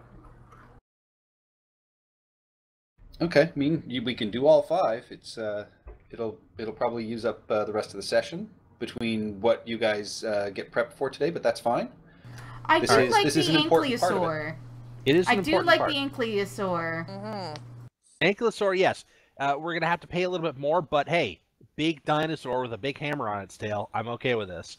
Guys, I have a desire to buy a large dinosaur like mount pack beast. Well, then we will be able to trial one Keep and in see mind- how it goes. Keep in mind also, as long as I'm alive, we don't have to worry about clean water. This is true. Drink your pee? No. Oh. What you can do instead is this. It's like a fantasy Bear Grylls. Now, with any dinosaur pack animal you bring, that is going to mean needing extra food and extra water. Yes. Okay. Well, I remember you gave us a list of how much water it takes to move. Well, that's why we're paying Quilgok more money. Yeah, I'm assuming he's handling all that. We can load up a lot of water and food on the back of the Ankylosaurus. And yeah, if we buy an Ankylosaur later or something like that, then yeah, we'll have to outfit it. But I think by that point we'll be set. Well, it's also if we get a few barrels together, I can use this to fill up a lot of them. Actually, how maneuverable is this Ankylosaurus? Like 10. What's its movement? it's a tank. It doesn't have to be maneuverable. Any trees in the way will be gone by the time it gets through with it. How fast does it move if it's having to eat trees in the way? No, it doesn't eat the trees. It just walks through the trees. It's the one with the big club on the end of its tail. It just I know. knocks them I'm just over. wondering if it's gonna. It won't slow you guys down. I mean, you guys, your average travel speed, if you're looking at the map, is 1 hex per day. As you're traveling down the river in a canoe, that you can do 2 hexes. If you try and push it, you guys can try and do 2 hexes and move at a fast pace, but your risk of exhaustion goes up. All right. All right, so we don't really need to worry about Ankylosaurus. Yeah. Well, tell you what. Before we head out to the museum to start interviewing with our guides, gonna suggest that we grab a few we grab a few croissants off the table and head on over to Grandpa, whatever his name is, for Grandpa Zatembe for a good old fashioned scrying. Thing. Oh, fill up your coffee mug. Is everybody going? Are you guys splitting? Is anybody heading off to anywhere else? I'm going. I think we should all stay together. What about you guys? For this first yeah, leg, I would- I'm interested in seeing what the. I would not split the party. Don't you know? You never split the party. All right. And, just as you're, having breakfast and getting set, there is, a knock on the door, and Nixia comes in, and behind him you see a Chultan woman with, beady eyes, but a friendly smile. She's got wire-thin black hair that coils down from her balding head. And you can see that she wears a Harper pin on one of her robes that she's wearing. And she is introduced as Mabulu Utakuru. And you recognize that as being your mother's bookie, Winthrop. Oh. Yes, madam. What can we do for you? Well, I heard you are the, and she looks towards Beatrix and says, "Oh, it was you. You were the big winner at the races yesterday." Yes, thank you. Oh, no, I'm her manager. You'll have to talk to me, not the talent. Don't forget that What? Winthrop took the prize in the cage. Yeah, Steph, that's when you jump forward and say, stop, I'm the manager. Stop! I'm the manager of him. He took the prize in the cage, don't you know? Well, yes. I want to hope all of you will join in the big race tomorrow as part of our celebrations for the Nanbuso Sohaka, the king's celebration. We are having a special team event that we are putting in for the third race, and we want newcomers, and since you've proven yourself to be a worthy racer, we're hoping your entire team could be, included in this race if you would agree to it. And Hollis pulls out a pocket watch and he says, "Yeah, look, I really wish we could, but we've got things to do and places to be." Yes, time is tight. Blah, blah, blah, blah, blah. I can't remember her name now. Mobula. Oh, yes, Mobula. Time is tight, Mobula. I don't think we can. Is there another reason for your visit? Well, and you see her just sort of lightly tweak her Harper pin. She's, well, with all the other, events that have been going on, we would hope that you might be able to scout out what's going on during the earlier races, and you could be my guest in one of the viewing platforms and see if you can pick up anything. But mostly, no, it's we would like your team to come in to do the race, and there are prizes for win, place, or show. The prize that we seek is a little more important, I think, than a race. Hollis, aren't you a Harper? Hollis is a Harper. He's interested in the Harpers. He's more interested in what You're the a Harpers can do seeker. for him. I kind of want to do this. Harper curious. But I am curious. I do want to do it, but we lose a day. But we already have a date setting up anyway, right? Ish, man. Yeah, but it's, today we're setting up. We can leave get tomorrow we can morning. get a fair amount set up today, and Oh, this is tomorrow night. you really shouldn't, leave. You mean tomorrow's going to be a huge celebration, and for those of you who are part of our organization, we would hope that you would be able to help us out. And there are rumors going around town that perhaps the Yuan Ti have been to blame as, taking care of part of the races and causing these troubles. Yuan Ti, huh? Ooh. And you wouldn't happen to be acquainted with any Yuan Ti or Yuan Ti temples, would you? No, I mean, everybody knows there are, sort of lost cities and temples out in Chult, but most people haven't seen a Yuan Ti in centuries. It's been decades at least, but, we hear stories now and then that they are back infiltrating the town. And Hollis just thinks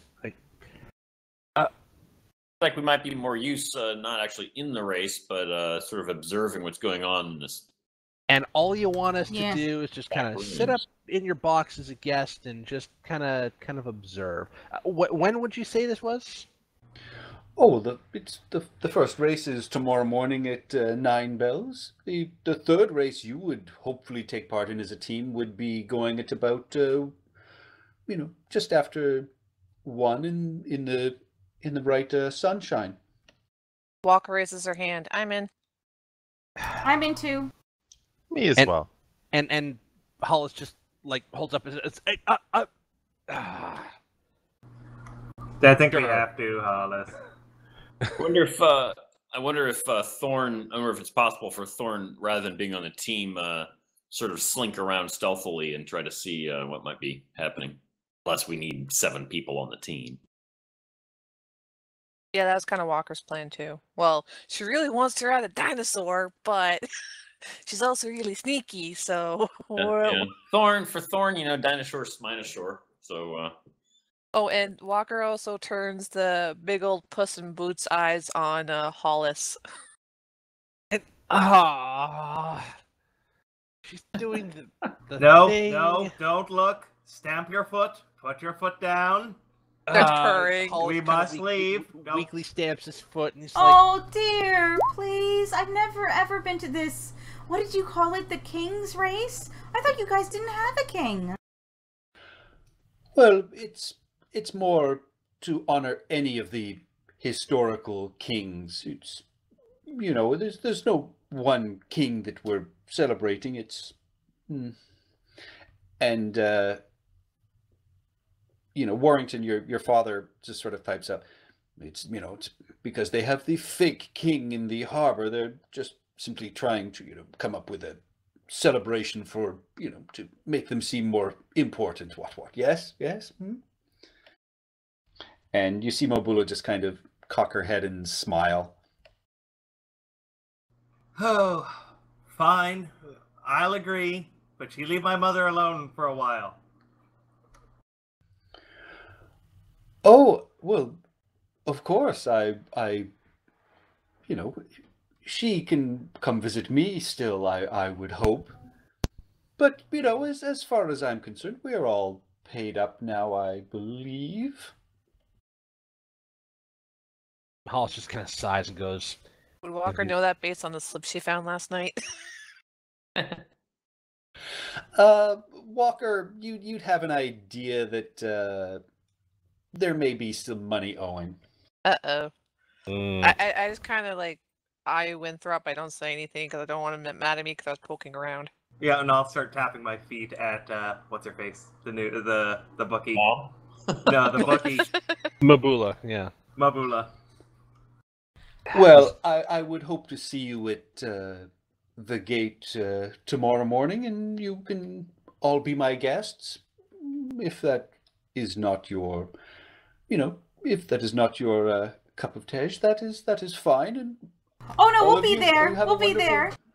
Oh, that makes me very happy. You'd be more than able to place a wager on the earlier races during the day as well. Oh, goody. And with that, she takes her leave, and Nixia just has sort of a note in his hand. He says, there was a messenger that came by asking for... I mean, are there any members of the Order of the Gauntlet here? Would I be a member of the Order of the Gauntlet? Honey, am I a member of the Order of the Gauntlet? I guess I am a member of the Order of the Gauntlet with Did this you pick it? character. That or Lord's Alliance based on your backstory. Yeah, I'm either one of the two. Is anyone else Gauntlet? Too many rules, man.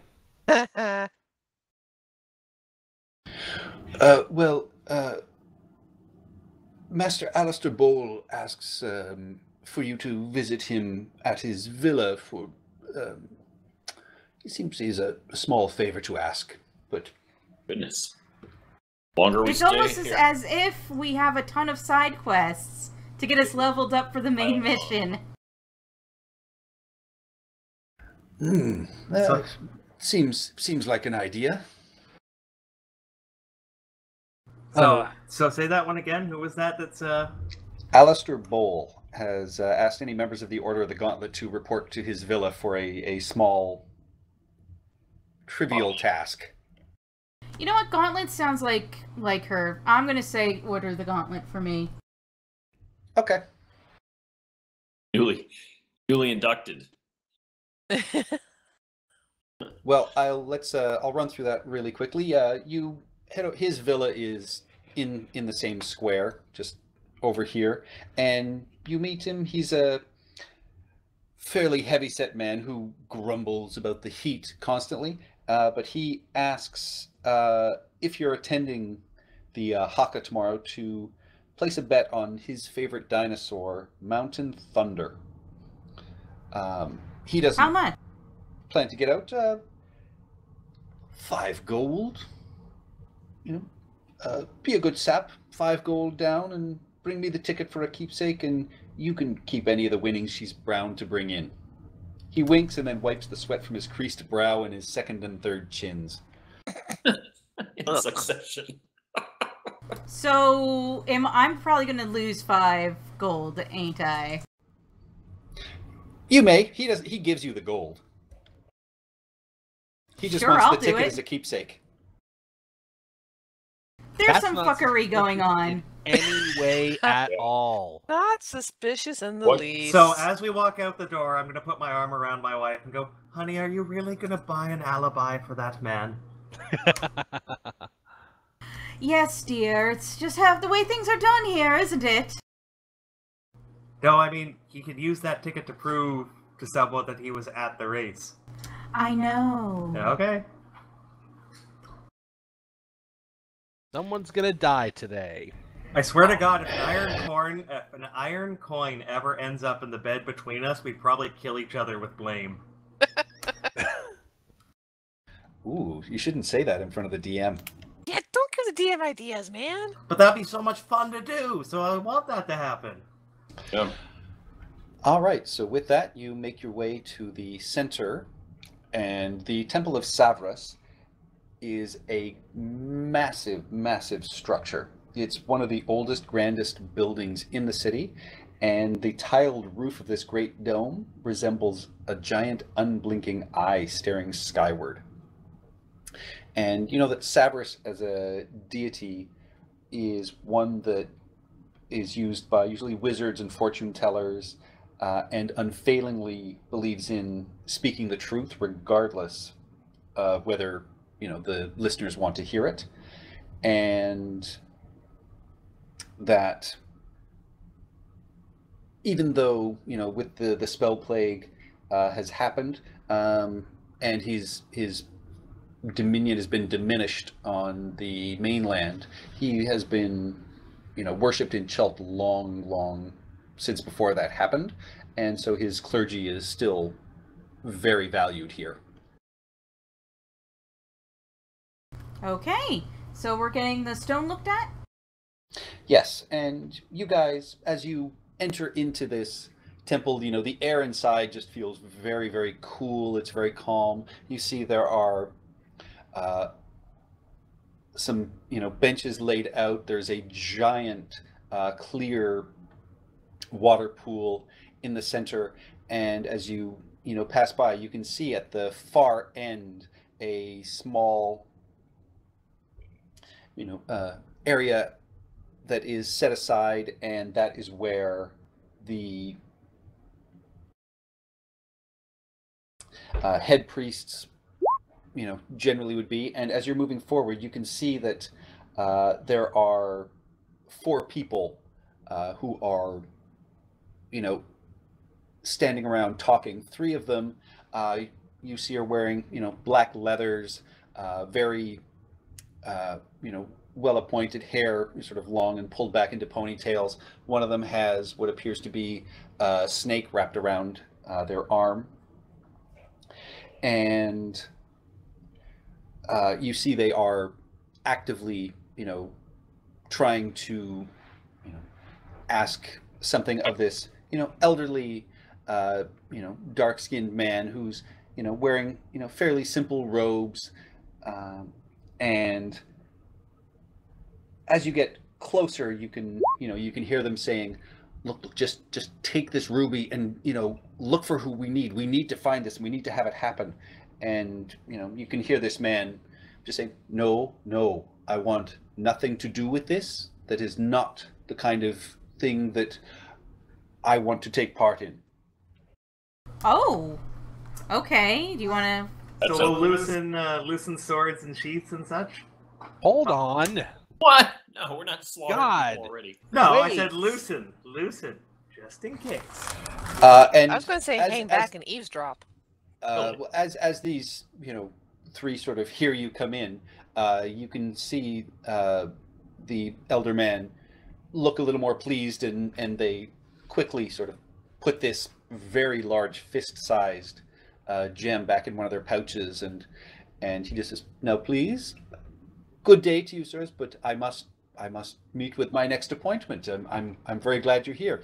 And the 3 of them, grumbling, kind of walk past you and give you guys all a really nasty sort of side eye as they make their way out of the temple again. I'll Can stare Thorn him down. follow them briefly to see what direction they're going? Yeah, Walker wants Okay. to do that too. Hollis winks at them. You get a Nice. scowl, Hollis, and give me some need to stealth roll checks, something. please, Walker and Thorn. Which roll stealth? Stealth. Stealth. Okay. I'll take the 24 over the 6. Yes. So yeah, you guys move across, and as you're heading across, one of them stops at the door and turns back and just looks at you, Walker, and just says, Damn it. "I believe your appointment's the other direction." I pretend like I don't see you, and I just kind of like nonchalantly turn down the nearest alley, and I just pretend like I don't see him or hear him. All right.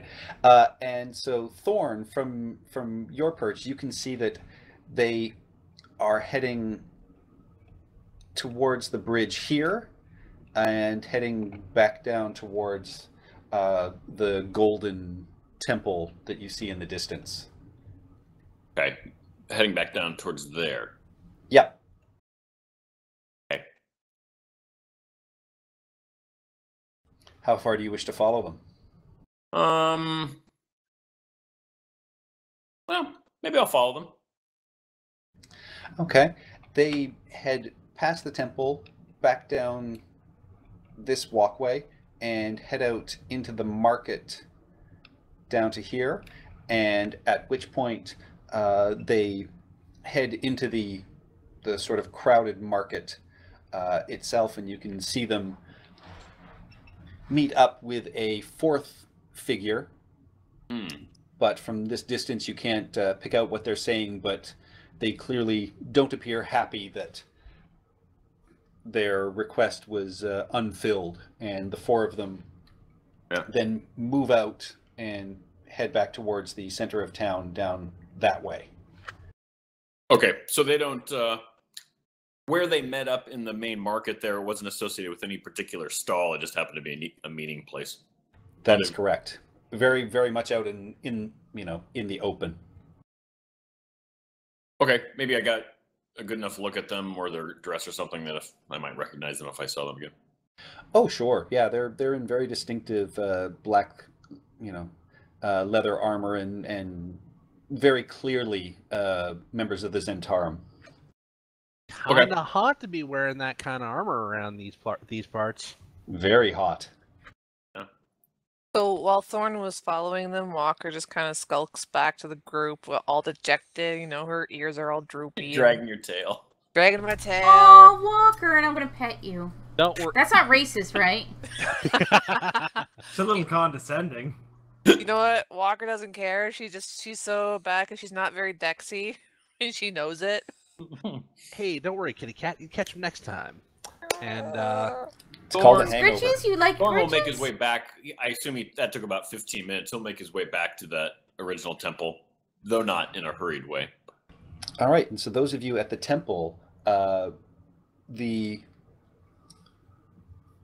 older man that was talking now turns to you and says, "How may I help you this morning?"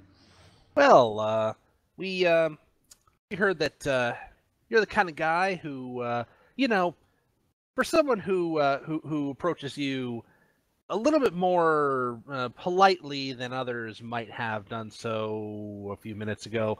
You're the kind of guy who might be able to see into the future or the past or very far away places. And let's just say that a mutual friend of ours has, entrusted us with a little bauble. We would like you to scry on something for us. And Oh, I like a man who immediately gets to the point. Hollis Hint, rolls his hint, eyes. no, Hollis. What would you have me look for? Hollis pulls the Oracle's eye out from under his suit coat. And at this point, Zatembe smiles and says, "Ah, Wakanga sent you." That's the man. Well, it's certainly possible I can use that to look. And at this, you see him reach down and pick up a wooden box, which he just kind of shakes, and you hear a few coins rattle around inside. All right, so gold coin each, at least. Yeah, I guess so. Yeah, Hollis will pitch in. Just money, after all. How much do you give? This is why I brought 2 cups of coffee. I'll Um, hand him a cup of coffee. Wait. Can I insight check him to get an idea of how much we should Yes. contribute? Ooh.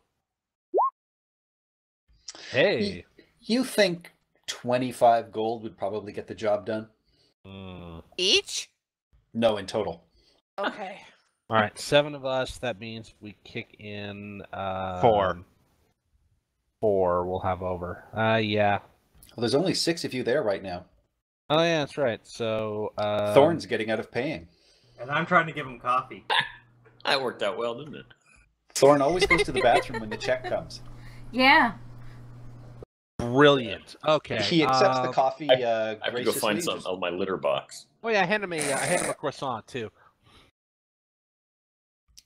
He's got the box in one hand and the coffee in the other hand, so he just sort of nudges with his, put it over on the, and he sort of points to a ledge that's over there. Is the food at least enough of a little bit of a bribe? Probably not. I don't know. he He is a man of God. It I makes get him pretty like us. hungry. Of a god. So yeah, he sees you guys putting in, the 25 gold, and he smiles and just says, "Well, I will consult the guides, but what precisely am I looking for?" We're not exactly sure. We do know that it's got a name. The source of the death curse. The name is the Soulmonger. It's the name we've been given. We're not sure if that's its proper name.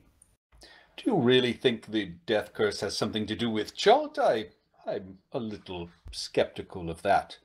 But I will consult the guides for this soulmonger. That's what we're here to find out. Mm-hmm. I kind of stare and like, this is so exciting. It's so exotic. Well, the ritual itself will take about 24 hours, so come back tomorrow and I will have whatever information I can glean for you. And look at that. It all fits together. Yep. we're not going to be able to go tomorrow anyway. Wasn't it a good idea, honey? Yes, it was a good idea.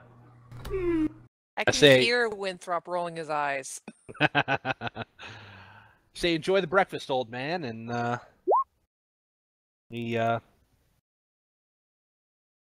well, Hollis decides he's going to take his leave. And then Thorn immediately casts Shield of Faith. For Whoops. some reason. So I guess from there we'll head to the museum. All right, so yeah, so you guys meet up outside, and Thorn lets you know what he saw, and you guys can let him know that the scrying is going to take place, and tomorrow you will have whatever information Grandfather Zatembe can glean for you. Solid. And with that, Winthrop leads you down to the museum, which is right around there, just off of the port. I gotta stop and get everybody a sausage at CMOT Dibbler's sausage cart. CMOT, what does it stand for? Well, he'll tell you. Can I have one with mustard, please? What Didn't kind we of just mustard? We've got 16 different kinds of mustard here at CMOT's. Oh god, he's a hipster. Spicy. Oh, he's supposed to be a charlatan. It's Cut My Own Throat Dibbler from Terry Pratchett. Cut me own throat, cut me own throat. Anyway, sorry. We head to the museum.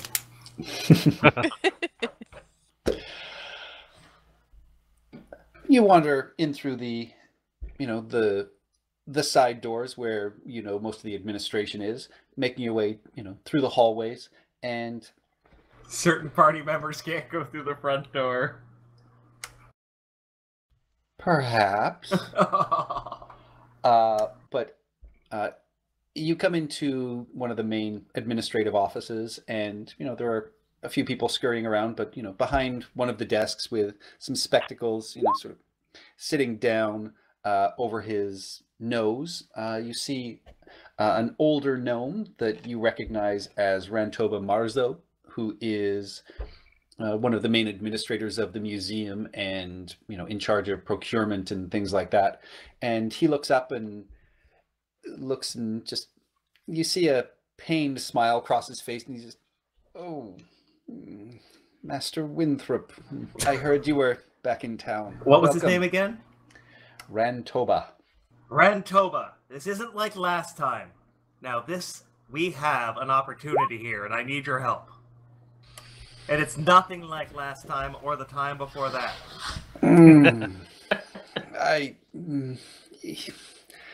Yes, I hope not. What do you need this time? We'll need pack animals, supplies to go into the deep jungle. We're heading after, and then I'll kind of hush and hunker down and get close. And what was it called? The Soulmonger? Soulmonger. The Soulmonger. The Soulmonger. Okay. And you see him, he pulls out a book, and he's like, and where will you be going for this Soulmonger? We're waiting for Grandfather Atembe? Zatembe. Zatembe, to give us a direction, but we think deep in the jungle. Well, our last two expeditions haven't returned, so everything's a little tight here, but... Well, we have one thing they didn't. And what's that? And he'll take one step back, and his arms will go wide. Me, of course. Of course. Walker face palms. Now, Say, hold on, let me talk to this man gnome to gnome. Nose to nose? Finally, a man I can speak to at eye level here. and how may I assist you, sir? Yeah, hi. I'm not really not really a scholar per se, but I did hear that this is This is where, if one were to say be interested in an expedition out in the woods, one would be able to inquire about some guides. Yes, your father has set that up for you, Winthrop, and I'm sorry, this fine gentleman who doesn't appear to be an adventurer is part of your Oh, this is my team? secretary, Hollis. And Hollis just kind of like, chokes for a second. It's like, yeah, we'll go with that. Mind you, Hollis has a guitar slung over his shoulder right now, so he just kind of rolls his eyes like, all right, I can see it. Well, I'm glad you're going with a guide, as and he looks at the team. It's just, I would trust that is the safest way to go when you're traveling with Lord Rutherford here. Survival, of course, is hard. I mean, the desert is green, but it's really a desert if you don't know what you're doing out there. And he, opens up a book and says, now, the usual agreement with the museum, we can provide you with, a canoe, at least one dinosaur. We only have the one left, as the others went with the other expeditions. Oh, who's left? Please be T-Rex, please be T-Rex, please be T-Rex. It's gonna be like the old mule one. Yeah, it's slunk back. Oh, well, it is, of course, our longest serving Triceratops, the Wanderlust is the only one we have left on hand, but she's gassy but serviceable.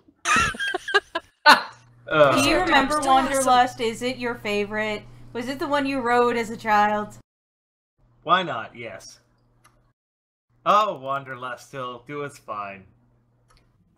So the usual contract agreement is you bring back at least 2 artifacts for the museum, or whatever money we spot you, plus 15%. Oh, yes. Winthrop's good for it. Of anything to help the university or the museum. Yes, Winthrop is good for it. Yes, and I'll point to a nearby display case. I brought back that, and that over there. Yes, and it was well worth the guides and team members and animals that we sacrificed to get them, sir. You are quite correct. Oh, yes, I imagine that he heroically comes out of the woods by himself with all the spoils, and everyone else has met a horrible end. Even me? Oh my god! Like in the past. Oh. Yes, the Except past. for when we teamed up. Yeah, Oh, this is gonna go so well. Very, very good. Now, I set up one of the meeting rooms for your interviews, and the guides are waiting for you there. So, what order should I send them in, sir? Prizes. Oh, Mr. Secretary. Tallest to shortest. Very good. I respect that the shortest should go last. The smart way to go. We just pissed him off, didn't we, Hollis? Hollis puts his hand on Rantoba's shoulder and hands him the other croissant he took and says, "Yeah, tall folk, I get it." And he sort of leans into you and just says, "I wouldn't leave the house with Winthrop if I were you." I'm coming to that conclusion. This is going to be Thank more God of a you're cute, matter honey. of me keeping him alive. Don't worry, we've got this. I think. Good luck, and he gestures you towards the meeting room in the back. And so you guys inside, you find some chairs set up, and you're able to set up there for a brief period. And then the first guide is sent through, and first one in the door, the tallest, is going to be Quilgok, the turtle. And so you hear some very heavy footsteps, and he has to sort of walk sideways through the door, but eyes everybody in the room and sees Baka and Olo, and you see him noticeably perk up and look very excited, and just he stops short and just raises a hand and says, "Thank you for interviewing me. I'm really looking forward to working with all of you. I think this is going to be a great way for us to go. I'm Quilgok. I'm a turtle. I know the jungle. I've been back and forth in it. I've got my my own pack animal, Deadly Treasure. I think you guys are wonderful. Please feel free to ask me anything you need to." When was the last time you were out in the jungle? Probably about 6 weeks ago. I took some people down in and around a couple of areas, mostly down by the Aldani Basin. They heard stories there were some red wizards down there they wanted to look at, but we didn't find any. They came back alive. I'll just put that out there. Oh, good. That I was going to ask that. All their limbs? Alive. Okay. Okay, here's a question for you. What's the most dangerous thing you found in the jungle, and how did you get around it? Most dangerous thing I found were the Terra folk. They'll come down, they'll grab you right out of your canoes, and I'm able to just withdraw into my shell, and they can't lift me, so it's the easiest way for me to get around. How about the people you're with? Oh, I had them hide under the canoe and hang on to the sides. And what happened to the canoe? Canoe's fine. What happened to the people? Oh, they were all fine. I mean, a couple of them swallowed some River water. nasty river water, and got some things in their throats, but they lived. They were good. They were fine. That group was great. How many haven't come back? I've only ever taken out the one expedition that didn't come back, and we ran into some zombies out there, and unfortunately they overtook the group, and we couldn't get away in time. How many expeditions have you led in total? That one, about 8. Right. What do you You've say led- your greatest weakness is? Well, my greatest weakness is that, I just want to go too fast for everything. I came here to be a racer. I thought I could come here and have a racing career, and that's actually how Deadly Treasure and I got together. But we weren't fast enough. But, Joe Ball saw something in me, and he thought I could make a good guide. But, for me, I just want to get there, get things done, get in, get out. So it's, sometimes it's about speed rather than the best choice. Well, we need speed. What would you say your greatest strength is? Nobody knows the Aldani Basin better than I do, and I would also say that knowing the jungle as well as I do, that I know where to find the water and where to find the plants that can keep everybody alive. I like that. Do you bring your own supplies for your ankylosaur? Yes. Oh, yes. My, you know, deadly treasure will, look out for himself. There's, I have no worries about that. I mean, I'm easygoing, very easy, very low maintenance, and I'm willing to go, anywhere in Chult. I can take it any corner. I got no fears. No fears. What about the undead? You fine with the undead? I don't like them, but I'm not afraid of them. I mean, there's so many dangerous things out in the jungle. Why pick one? So you have no fear even after zombies overtook and tore apart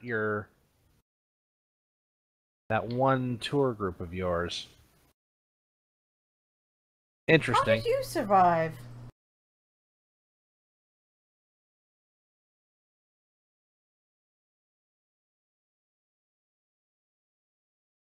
Hello? Like we lost him. Hello? Hello? Oh, sorry. Pressing He's the wrong taking button. a long time to answer that question there. Old deadly treasure saved my life, and the shell on my back gave me a little more protection than the explorers that I went with. I will tell you though, the one thing that I will never do is go back to Dangwaru by the Typhoon Palace, way down on the sort of the south end, and the two turtles, know that area. He explains to you how he explored as a child and it really terrified him, because he encountered evil shadows when he was there. So, that's the one thing he still worries about. But he explains, you can't be scared of zombies or, the Terra folk or snake people or zombie dinosaurs, that kind of thing, because, the jungle's the jungle. Wait, zombies, Zombie dinosaurs or zombie dinosaurs? Both? Yes. That's a thing? Yes. Walker is super excited now. Yeah, I've heard of T-Rex vomiting corpses that it's ate, and they become Hey, spoiler, zombies. spoiler. Is Either it? way, Walker is so excited. All right. Yeah.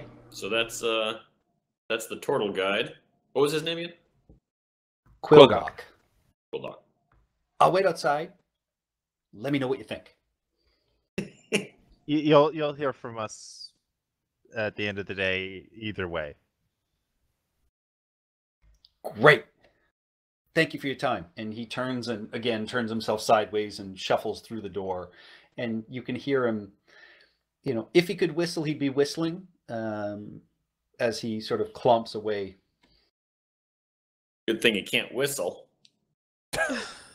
So apparently I can't whistle now. No, just because he can't doesn't mean you can't. So He he, just lacks the actual ability to do it. Okay. he seems overexcited.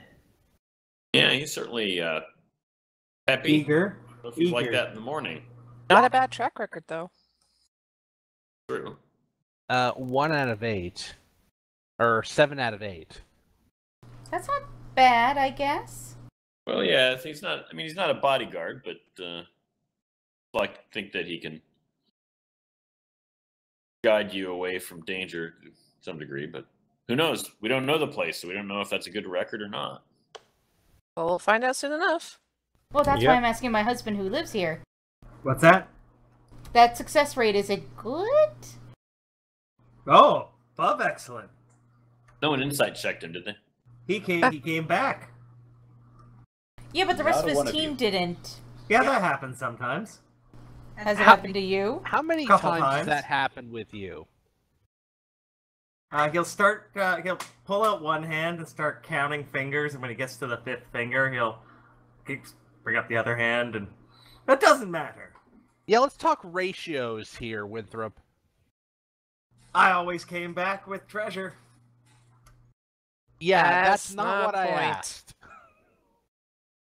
Oh, somewhere around 50-50. All right, let's bring in the Someone- next one. Next. Yeah. Walker's starting to get anxious with this now. Let's just move on. And the next one who walks in, you see, is a 6 foot tall, dark-skinned woman, bright red hair, a few braids down, and she walks in and introduces herself as, I am Azaka. I should be the one to take you into the jungle. Why is that? I was born in the jungle. I know its dangers well and how best to avoid them. How many parties haven't come back with you? Only the one. Out of... Well over 15. I have been doing this for years. I have explored most parts of Chult. Was it zombies? No, they died of stupidity. Can't I'm like, can't prevent that. They poisoned themselves. They ate How? They ate plants that I told them not to eat, but they were hungry and foolish. starting to... See, I it's see. not just me. So where do you see yourself in 5 years? I see myself as one of the new merchant princes. If a ambition. gladiator can rise up and make a fortune, I hope to be able to do the same for myself. Ambition. I like that. And scribble some notes. Wait, we were supposed to bring notepads? Well, yeah. He's a musician. He's always got one. Oh, I'll call out to the gnome and tell him to bring us notepads. Oh, and some water and glasses, please. Before that, though, I wish to restore the honor of my family. And to do that, I want to go retrieve a family heirloom, a mask that has been stolen from us by the evil terrafolk that roost atop Firefinger. Yes, fire. We had read the posting on the job board. And Firefinger. Whereabouts is this Firefinger? In relation to, say, Camp Vengeance. Okay, and on the map that you guys have laid out on the table,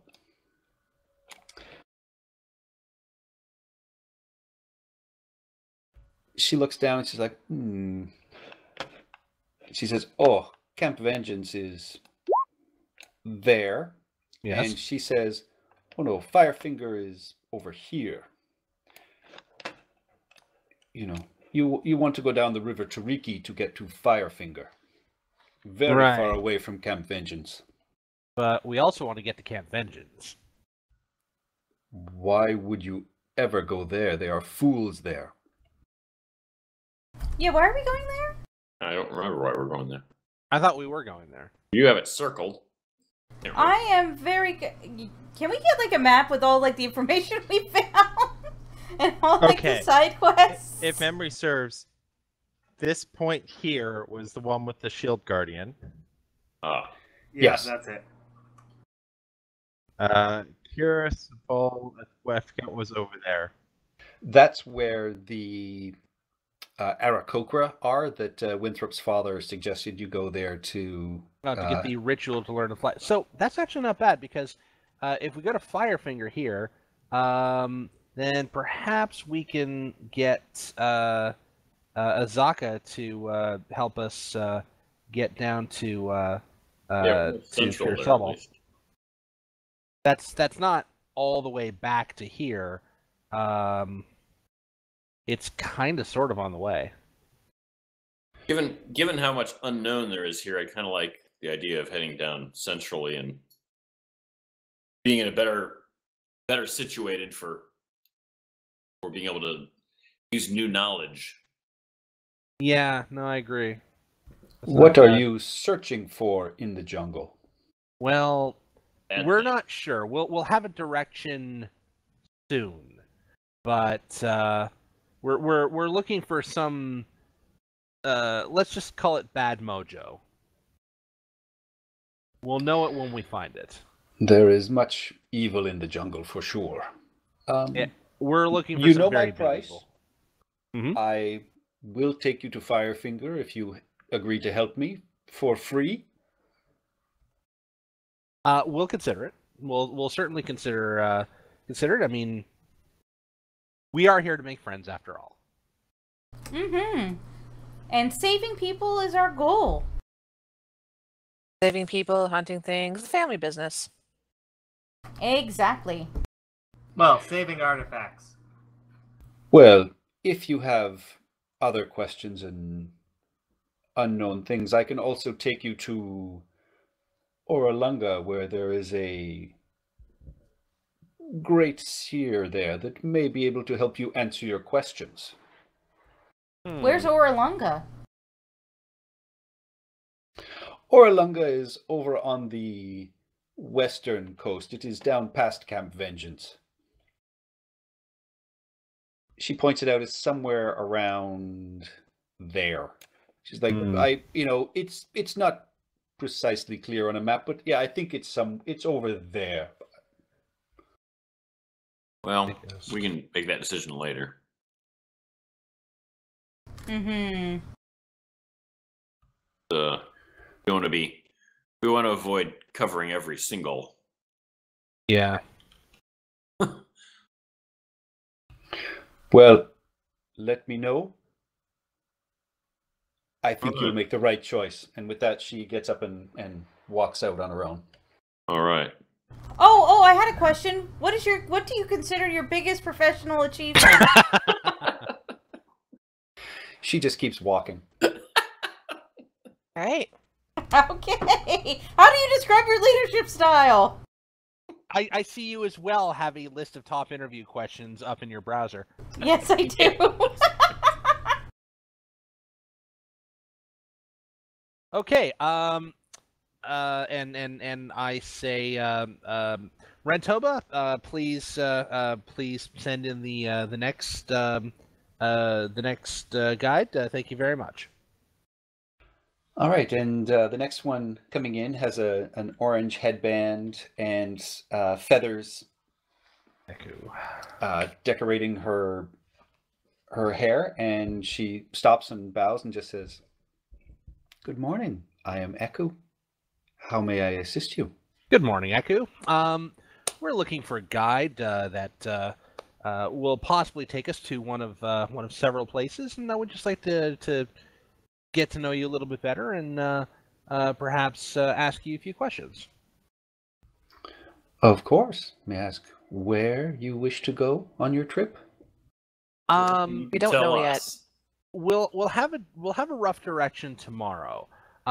We do have a couple of additional stops we'd like to make. What do you know about the former Camp Righteous and the current Camp Vengeance? Well, I know they are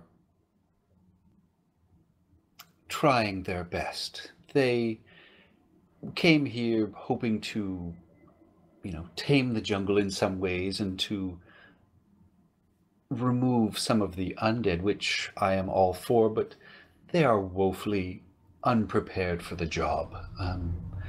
Their overrun at Camp Righteous, I think, speaks for itself, and frankly, the fact that they've named their new camp Vengeance, I think, shows that perhaps they're not in the right frame of mind. Excellent. Who else has a question? Ooh, how many trips have you taken out into the jungle? I have taken countless trips through the jungle. I have lived here all my life and have been many, many places in Chult that a lot of explorers even have not been to yet. I've been to Nangalore many a time, which is somewhere not a lot of people ever get to see. What do you think the greatest dangers are for people, for the uninitiated out in the jungle? Is it finding things to eat, bad things, nasty things. I think it is the evil in the jungle that is the great danger, and I would hope one day to be able to rid it of all the undead that Raznisi has left wandering across this land.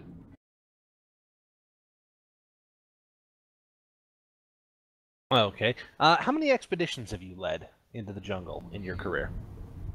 I've led at least 15 to 20 expeditions over the last 3 years.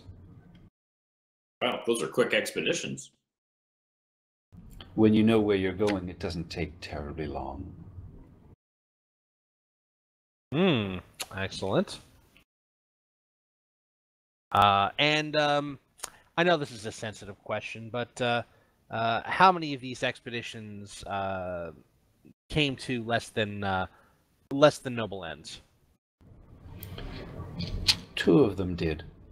One was eaten by zombies. The other one foolishly went after, what they believed to be a dragon's horde, but they wouldn't take my advice and were unfortunately unprepared to actively explore some of the caves that they were seeking, and were taken by surprise by some nasty creatures living there. Zombies seems to be a recurring theme. Well, the zombies are walking freely through the jungles. I mean, they attack here in the city fairly regularly as well. They are one of the great evils of this land, whether it be humanoid or beast. Excellent. And what would you have you ever been to Sobal? I have been to Kir Sabal. I've, been there a few times. I am well acquainted with the flying folk that are there. They are the good flyers, as opposed to those terra folk that you would find at Firefinger. Who is it that we're talking to again? What is Echo. this? Echo. What? So the first person was a turtle, then a tall, dark woman who seemed very confident, and then there's this person. Mm-hmm. Yes. May I ask, what are your intentions in the jungle? We're looking for something. We don't exactly know what it is yet. We'll have a bit more information tomorrow. Bad magic, bad evil. Something that is very important. We seek to end this death curse. And Hollis just like, I was trying to keep my hands hard close to my chest. Why? I am On the happy to Erskine. lead expeditions that are looking to rid any of the evil of this land. I am no longer interested in leading simple treasure seekers, so that makes me very pleased. What do you do in a tight spot? Can you fight, or do you skedaddle? I can fight, but it is not typically the role of a guide to fight. But if I believe in your goals, I will certainly help you strike down evil. I have killed many a zombie in my time. Where do you I'm see pretty yourself? good with this. Oh, sorry. And you see her handling a staff that looks like it's a carved snake is what her staff looks like. Where do you see yourself in 5 years? You're ripping off my questions. I know. Are we using the same one? I would see myself hopefully being one of the people recognized for ridding this land of the zombies and this stain of Raznisi. Who's Excellent. Raznisi? Raznisi was a former champion about 100 years ago who turned towards evil and went from being a noble champion to one who raised an army of the undead. He is the cause of all these zombies that are walking across the land. He is gone, but his minions have remained. Interesting. What do you like to do outside of work? I have nightmares from this. Outside of work, I spend most of my time manufacturing, and, she pulls out of her bag. I make jewelry that I sell in some of the market from some of the birds and other items that I bring back from the jungle as a way of supplementing my income. I see you saw in your notice something about a charity. Yes. This is Aku, right? Yeah. Yes. Well, of course. I mean, I live simply. The jungle provides most of what I need, so any money that I make from anything I bring back and try and use, I give towards various charities in town. Inside checking this bitch. She is absolutely telling the truth. I'm impressed. All with her right, so all far. right. She's telling the truth. Besides what money I must pay towards Jobal, of course. Of course. Of course. We recognize you are, of course, a businesswoman as well. Well, thank you very much. We will definitely get back to you with some feedback. Wonderful. I look forward to it. Thank you for your time. And with that, the next one brought in is another woman. And this one is a few inches shorter than Echo. She stands about 5 feet 4 inches tall, about 120 pounds, very fit. And you can see that, she comes in wearing garb that is clearly meant for exploration. She's got very, sort of heavy boots. She's wearing sort of lighter fabrics, but it's, draped closer to her body again. And, she's got quite the smirk on her face as she walks in. Yes, Salida, was it? Salida, indeed. Pleased to meet you. I heard you were an interesting party. Yes, that is in fact what we are, and we're interested in, of course, in securing the services of a guide, and we'd just like to ask you a few questions. Kind of gauge you against some of the other candidates, if you wouldn't mind, of course. Sure, it's not very fair to them, but what am I to say? Excellent. So, how long have you been a guide in the jungles of Chult? Going on a couple of seasons now, so about 2 years. Oh, about 2 years. Excellent. And how many expeditions have you led in that time? I've led 5 of them. Excellent. And in that time, in your 2 years of being a guide, I know this is going to be a sensitive question to some, and I'll understand if you're not comfortable with it. But how many? Do I look delicate to you? I can never assume these things. How many haven't returned with you? None. Everybody comes back with me. I know more secret paths. I know the ins and outs of this jungle better than anybody else. Everybody I've taken in has come out. Yeah, insight checks all around. What's your plus thing? All right, I will do the help action. Yeah, she seems to be telling the truth. Everybody that she's gone in with has come out. Help action to both of them.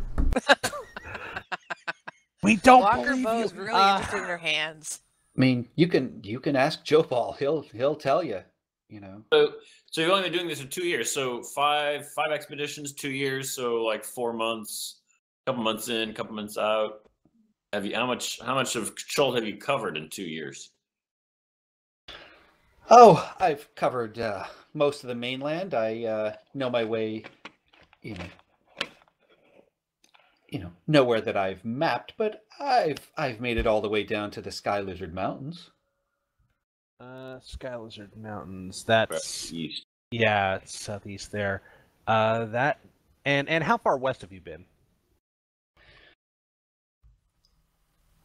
Well, I've been down to Mabala, and I've you know, actually once taken people down to the Valley of Lost Honor down here. You know, they were foolishly trying to look for an old mine, but we never found it. About there. Right into the center. Well, I've, you know, wandered back and forth through there. There's, you know, not much there other than jungle and zombies. Is that where you're headed? Well, Possibly. Not quite sure yet.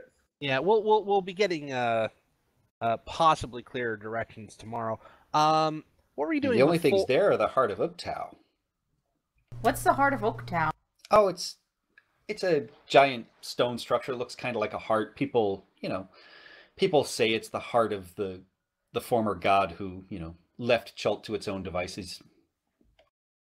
There was a god here? Yeah, Oaktow. You'll still see mention to him.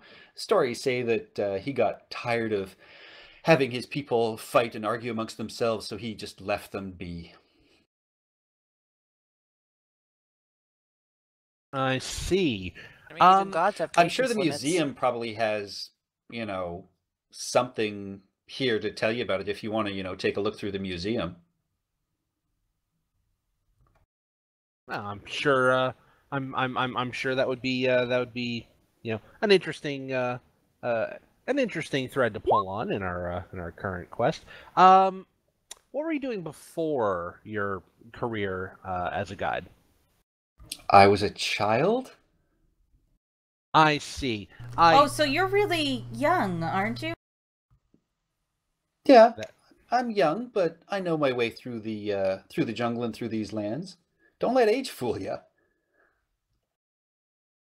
I mean, you're young yourself, and I wouldn't think you're not an experienced person.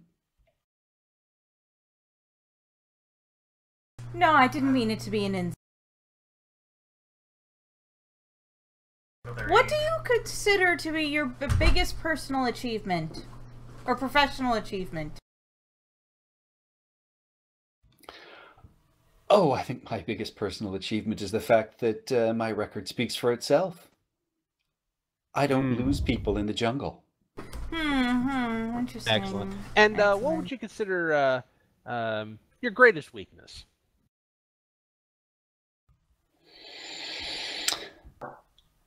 I don't appreciate stupid questions. I see, and I immediately go right to my notepad. Now that's my kind of man. Yes, and what attracted you to this lifestyle? The lifestyle of the guide into the dangerous jungle. I get off on the thrill and I get off on the money. Simple. All right, honest. I like that. Where do you see yourself in 5 years? I don't know. Are you married? I'm married, yes. Oh, pity. There'll be a snort from the side of the room when he asks that. I'm feeling really nice and optimistic about myself. Everyone here has just been a real ego booster.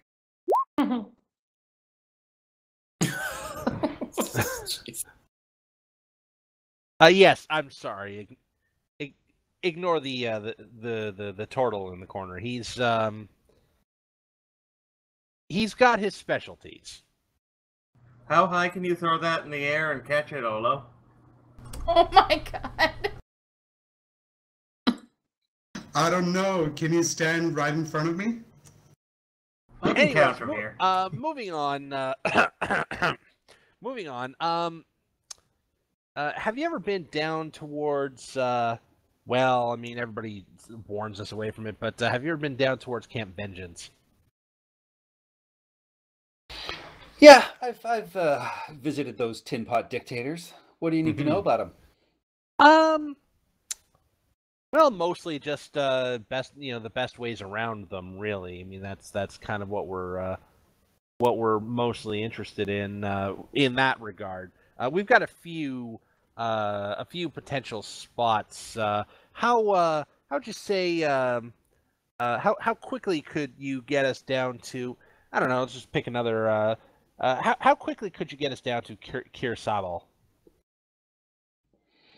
for example? Kirsabal. Let's see. We take the river. Got a canoe. She looks over the group of you and just says, "You can all walk." I'd say you're looking at about 210 day. As long as I don't have to carry you. 210 day. 210 day. Are you a cat person?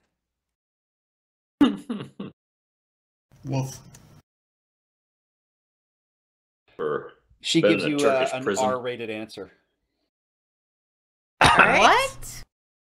What did she say? Who, She me? gives you an R-rated answer. To what? I'm Whether sorry. she's a cat person or Are not. you a cat person? The reason, of course, he gave that answer is we're currently streaming right now, and one wouldn't want to be demonetized after all. Oh. Okay. And I say, well, thank you very much for your time. We'll let you know. Yeah, that solidified my disliking for him. For her. All No, right. she said it in a very flirty way, if anything else. Okay. Hmm. Oh. That kind of R-rated. I got you, Walker Bow. There was a serious divide in genders there. Yeah. I think. So what's the question was, are you into cat people or something? I asked if she was a cat person, and apparently she's a furry. We call that an NC-17 answer these days. Right. Well, thank you very much. We'll get back to you one way or another shortly. Well, don't wait too long. It's only your lives that are at stake. And she turns and heads out. No. right. Yeah, I didn't like her before that answer. Now with that answer, I'm just totally weirded out by her. Yeah. So I think. What? She was just hitting on us. There's nothing wrong with being a I was lesbian. impressed by the third person. Nothing wrong with being a lesbian, but giving that kind of answer to potential employers? To be young and hot-headed. Yeah, we have to be with these people out in the jungle. So I think I mean, she sounds like the fun best. one to be out in the jungle with. Yeah, unfortunately, we're also trying to get back alive, and she doesn't sound like she's got a lot of experience at all. I mean, every single one of these, the other people that we interviewed before her, were very frank about we lost someone, but it was due to, circumstances, or it was due to, their own stupid mistakes against my advice. She has never actually dealt with that, and I don't know how she would deal with it. That the third person or this last person? Oh, Salita, the last person. Oh yeah. I wasn't comfortable with that. But the third person, I was most impressed with the third person, Eku. Echo, yeah. And Second she person seems was pretty fine, too. trustworthy. Yeah, and Yeah. she's friendly with the Aarakocra, so if there's a if there's a flying ritual to be had, I'd like to know about it. What do you want? Oh wait, we still have one more person. Oh, we have 5. Okay. Yeah, Rentoba, can you please send in the last person? Thank you very much. Last contestant. Isn't the Oh, the last price a is group? right. What? What's that one? Oh wait, no, we chose not to interview them. Did we? I thought we... The two for one deal. Oh no, I didn't think. Oh we were no, gonna do no, that. no! I'm not talking about them. No, hell with them. I'm talking about. I think we wanted to interview Hugh. Yeah. Yeah, it was like the turtle, Akara, I forget her name now. I think that was the one we just talked about. Later. Echo was the third one, or Echo or something. Akara, Yeah. Eku, Salida, And the turtle, that was Gogok, 4. and And Hugh. Hugh was the 5th one. So Hugh was the only one we haven't gone through yet, and I think Hugh was just kind of like a hey if we have time for it. Do we have time See, for Hugh? you look out into the waiting room and you can see the one-armed dwarf just kind of sitting there swinging his feet under the chair. Oh my god, I like him already. Let's take him. All right, Hold we can interview on. him. Look at him swing his little feetsies. He's so cute. I swing my feetsies. Look. Yeah, Roll but a when you do performance it, check. It's not cute. I absolutely will roll a performance check. And I do a Oh. terrible job at it, but I still swing my feetsies. It's not cute. See? He's cute. You're I not. think you He pull pumps up them muscle doing that. angrily. No, that's what on do a you call one. feetsies is basically stubble. All right, so we are just about at 10. Do you guys want to interview Hugh, or do you feel happy with the 4 you've interviewed? Well, Let's do I'm a okay. quick interview. He is here after all. Yeah, I kind of feel like he's here, then we should really interview him and just wrap it up really quick kind of thing. I hope one of Yeah. you helped him up into the chair. He's got one arm and he can't actually sit in it. I have a Because it's feeling too he tall. hoisted Not gonna himself help up. him. He's got to fend for himself out there. Oh, you guys are rude. He's a dwarf. He has dwarven pride. I'll help him up. No need My to be ears are obnoxious fine, about by this. the way. Oh, don't tell me you heard that foot comment. He hops down off the chair and heads towards the door and says, "Oh, I heard all of that. Don't Walker think I Road haven't is like- heard worse, but I mean, look at me. I'm still standing here, one arm. Dragon bit me arm off. I'm still here." Insight Okay. check that. Hugh, come on in. Sit down. We've got questions. Many questions. So roll your insight. Haha. He certainly seems like he's telling the truth, and he says, I mean, and he pulls up the sleeve in his arm, and you can see where it looks like it's just been ripped off, sort of uncleanly. He says, 3 years ago, I was part of an expedition seeking to reopen the Wormheart mine. We encountered this red dragon named Tinder. I'm the only one who made it out of that, but all it cost me was my arm. That damn dragon bit my arm off. Which arm was it again? His left arm. So the dragon swiped left? The Oh, dragon Tinder? Yes. Yes. Thank Oh, you. that is amazing. Thank you. Thank you for that. All right. So 3 years ago, he was at the Wormheart mine. Wormheart Mine. Excellent. All right, Hugh. We've been asking the same questions of everyone, so we'll get right to it then. How long have you been have you been a guide in the jungles of Chult? Going on about 19 years now. Excellent. And how many expeditions have you led in that time? I Ballpark figure. I don't know, lots. Don't keep records. It's harder to sharpen a pencil with one arm. Let's just put it that way. Excellent. No, I understand completely. You seem like the kind of guy who could give us a straight answer on this one. Of the many expeditions, how many? I mean, aside from this event 3 years ago with Tinder, outside of that one, how many of these expeditions didn't exactly come back? Oh, I mean, at least all of them. Somebody came back. See, I told you that was a legit answer. I see. And in his notes he writes short Winthrop ? Maybe Winthrop's a tall Hugh. What would you say the biggest danger in the jungle is? Dragon? I can understand that answer. What would you say your biggest strength is? My ability to survive and, yeah. I see. And your biggest weakness? Well, I can only swing my axe one-handed. I can definitely see that. That's also his greatest strength would be his right arm. My left leg's pretty good, too. So how much of Chult have you covered? Well, let me see here on your map. Oh, God, yeah. Well, I know most of the west side, and he points out the Wormheart mine is down here near to where your turtle friends come from.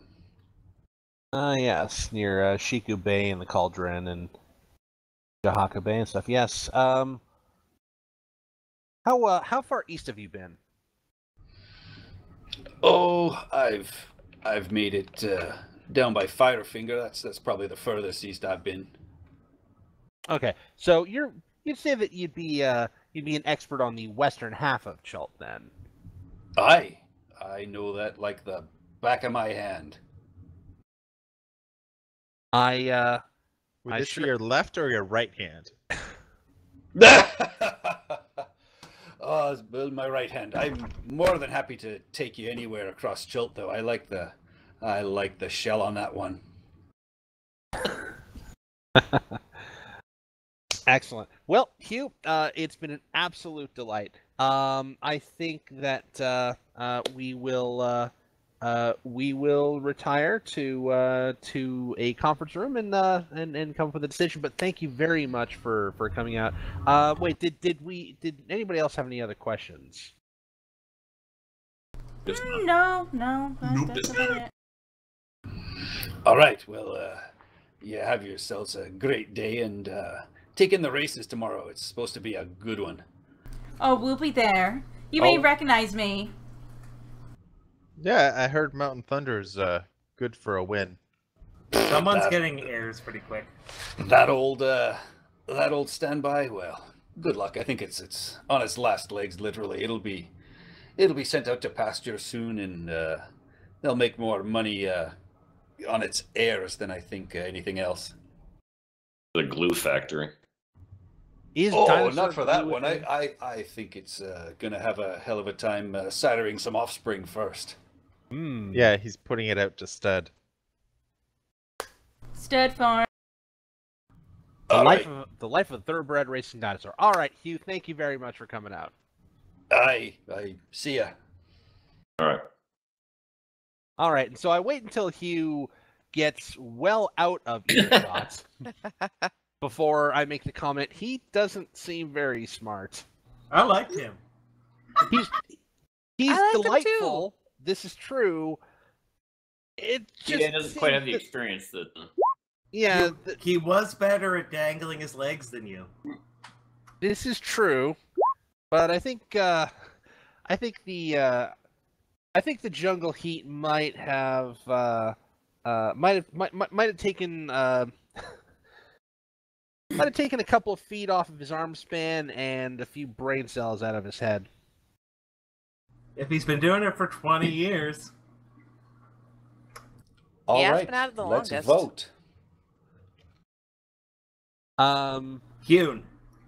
You. Well, I'll okay, so let's we've got who's for Hugh? I. Oh God. That's four. I was gonna say Eku. I was gonna say Yeah, Eku I was too. gonna say Eku. I mean, I'm also for Okay, Echo. It's this just is- one of those things of Hugh is hilarious. He was hilarious, yes. But I'd rather survive. Yeah, well, I'll survive and Hugh will survive and you will survive. I mean, we and, could. Well, This everyone might else be too is hard, ready. but we could also just each of us rank everyone, and then we just add up the ranks, and Yeah, we could do that. we Because remember it. I feel good with either Iku or Azaka. We could do that and just email it to Patrick, but Well, I like you wanna- Iku don't or want to do the Hugh. bean counting now. I prefer Iku myself. Azaka as a second choice. Quilgok seems a little Chatty. Yeah. And Oh, I'm okay. not creating a spreadsheet for this, and Here's a question. anybody who's watching now wants to know. So I'd like to do just a straight vote. Okay, how many people want Iku? One Me. Like, how many people like Iku for the job? okay. Me. And me. And me. Okay, and how many for Hugh? Me. Me. Well, and me. So I guess Iku takes the win. Yep, if it's just straight between those two. Yep. I mean, I like both, so I voted for both, and we got 6-3 now. Lauren, you coward, pick one. I did. I said Iku. I don't Yeah, think man. we're good at democracy. In the Really end, our not. cleric is still practical. Oh, do you think Hugh would come with us if we just gave him that book? It was kind of pricey. We could Signed, hire, after all. could hire them both. We could hire two. We could both hire Hugh and Iku That if is we really 12 wanted to. gold pieces per day.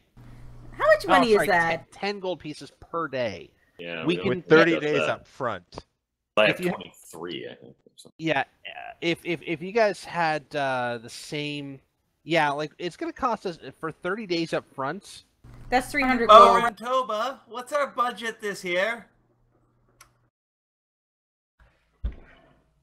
Well, you're paying for the guides. We're just putting up your equipment. Oh, blast.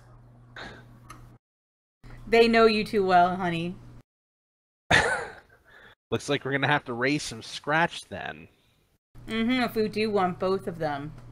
Oh, but didn't Iku say that if we did her quest, she'd do it for free?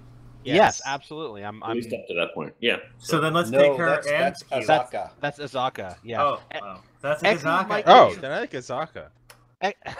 Oh, boy. Oh no! You're we assuming decided that you'd also have to ask, would they work together?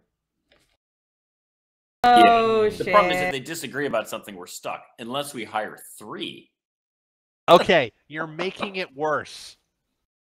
Wait, we could hire the 2 for 1 though. Then we'll have 3. So if Yeah, but they're What was, creepy. did Iku have a quest, or what was her motivation again?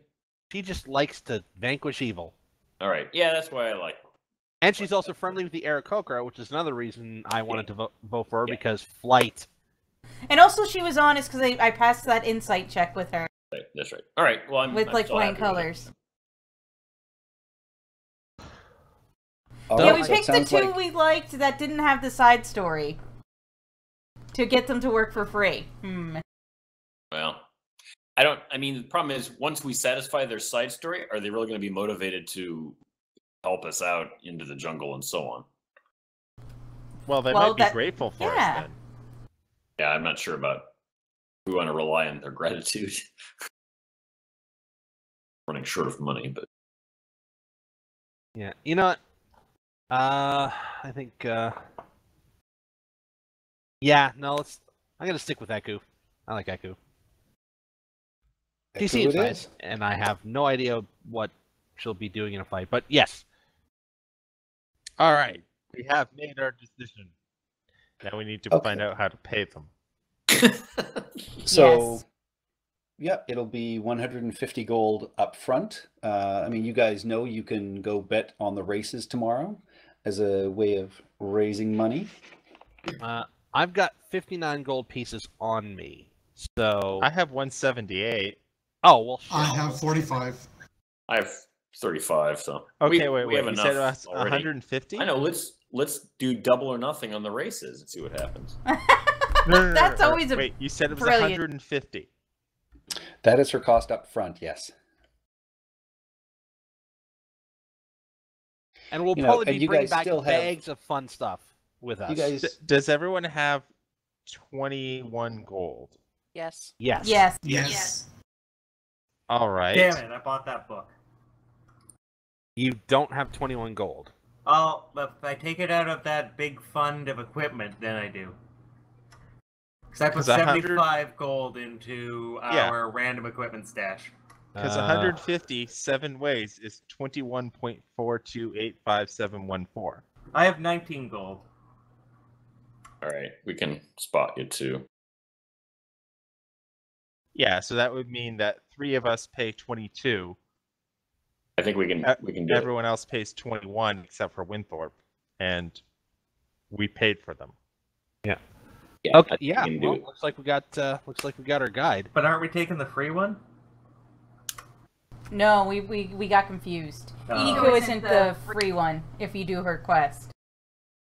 Eco might give us a discount, or she might give us extra stuff, depending on how out Eco of the has way we want to. motivations that are more in line with ours, and she might be more inclined to stick with us. Going gets rough, tough. Yeah, like if we go out of our way to do, some heroic act against some nasty evil thing, she might be like, yeah, these guys are all right. I'm gonna stick with them for a little while. Throw in her lot with us. Eco isn't the one with the thing though. Not with the one where we have to go find her mask or anything. No, that's Azaka. Yeah. We don't need vengeance motivation. So. All right. Well, I'm happy so far. Now let's go race and gamble away our money. All right, next time. Woohoo! Next week. Well, before Next we do week. that, On D&D. do you guys want to go to the black market and try and find a... Oh yes. There's Or do you- guides, or I mean, there's... if you ask Iku, she would recommend getting a charter of exploration for sure. How much do those cost? 50 gold, but Volo told you can find them on the black market. He traded one of his books and 30 gold for one of them. Yeah, but we paid 50 gold for his book. Yeah, so we pay 80 Yeah, for it. so he's saying he paid the equivalency of 80 gold. He's a sharp one. See, I knew there's a reason that I didn't that I had Hollis not like Volo. So I mean, you've got at least one person who knows the city and one member of your group who is a rogue. So Walker, if you want to Yes. give me a Go roguing around. first of all, give me a persuasion roll. Oh no. I have a -1 to my persuasion. Who am I persuading?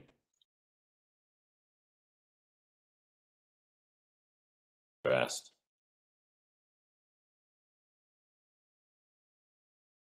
Oh, sorry, it is not a persuasion, Better. it's a deception Ooh, deception. roll. Yeah, so you can ask the right questions to the right people to find your way around into the black market. Still a -1. Well, I would have said guidance. Okay, yep. So, well, even with a D4, not quite enough. Well, what if Does anyone else want to I know try thi- and... what about you- thieves can't? Oh, I mean, I have to ask questions. Can I see any of the signs or markings? You see certainly signs or markings, but it's, asking the right question to find out who's the forger as opposed to some of the other types of goods. Can I use Okay. So you can roll with advantage.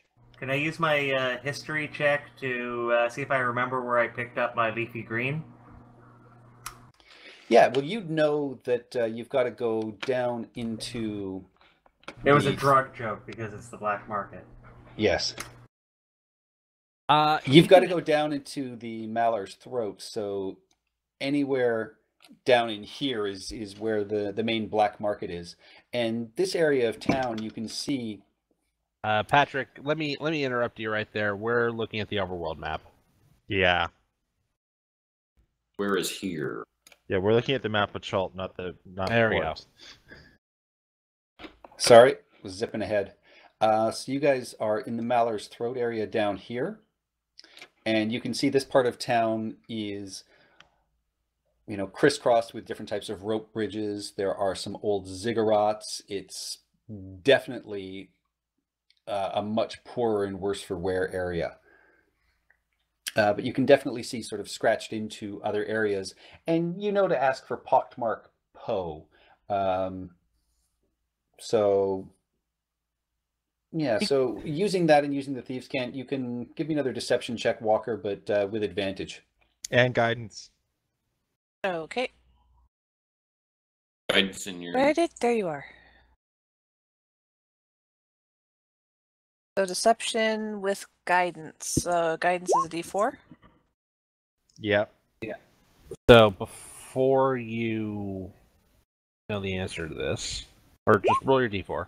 So that's 14. Roll a d6. You'll getting all the help. Yeah, you'll get one of those from me. Bardic Inspiration. 17. With everybody sort of pulling together and giving you some pep talks and I'm still high. making you feel out, you do manage to locate Pockmark Poe's shop. And when you go in, you can see inside there's an elderly man whose face is quite sort of disfigured. One of his eyes is gray, and he welcomes you in, and you guys let him know what you're after, and he sort of smiles, says, "I think I can help you with that." And he has a couple of female attendants that come out, and he sort of unrolls a piece of parchment and says, "This is what you'll need to show. It'll definitely get you past the flaming fist. What's the name of your group?" Have we come up with That's a an name excellent of the question. group? We have not. 2 turtles, 2 Winthrops. cats, a gnome, and some humans. Winthrop's party. Let me stop you right there, Winthrop. No, I think that's a good one. I like this. The Rutherford's Raiders. There The we go. menagerie. Maybe not. Ooh, Rutherford's Raiders Menagerie. No, That I just like seems the a lot of it menagerie. isn't. I like the menagerie. Yeah.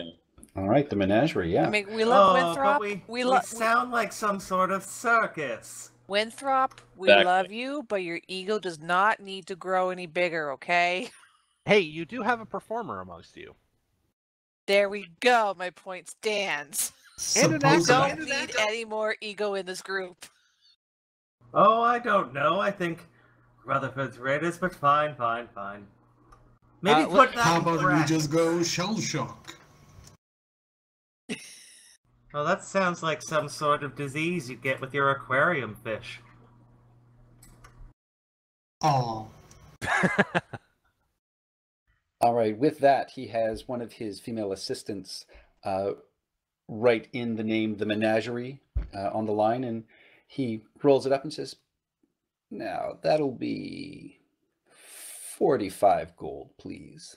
45 gold. Wait a minute, we only saved 5 gold? This is ridiculous. Let's just get a legit one. Wait. And it saves you a week of travel up to Fort Balerion. But We would before have to go to Fort Balerion before for we this? do this, I want to insight check to make sure that this thing actually looks legit. All right. Oh, It's legit, It looks guys. great. It's legit as fuck. I Uh, say I'll roll I've one. never seen. I'll take a look because I'm from the area, I guess. I'll sis. Oh, come on. Well, Wow, having we never suck. actually seen one of these, it seems. Oh wait, it I seems assisted acceptable to him. you, Winthrop. I assisted him, so he got advantage. Oh, good. Is that how it works for don't assistance? you have to roll? Or help. you have to see if you.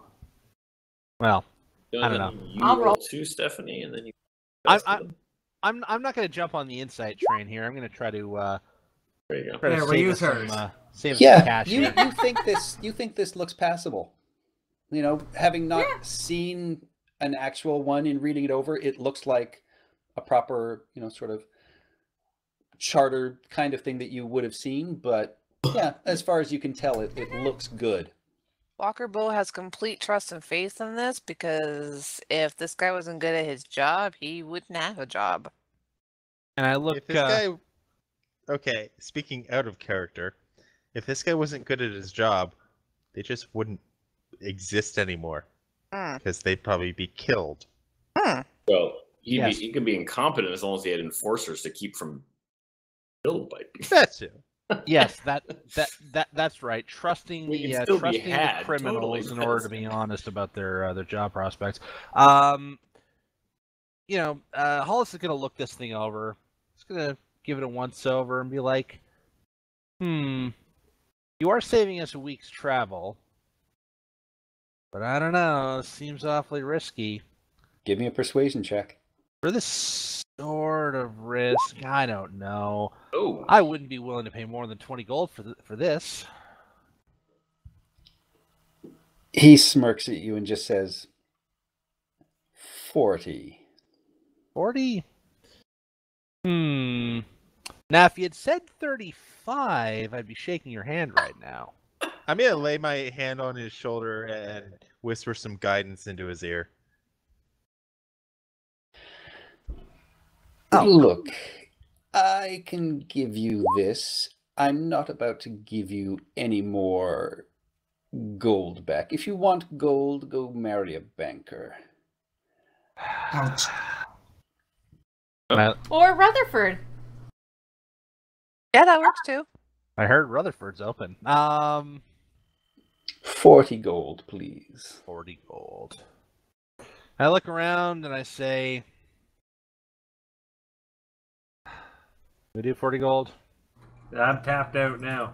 You know what? Walker is just, yeah, she's frustrated with this haggling, so she's going to plunk it down, grab the thing, and walk out. Y'all can pay me back later. Well, okay then.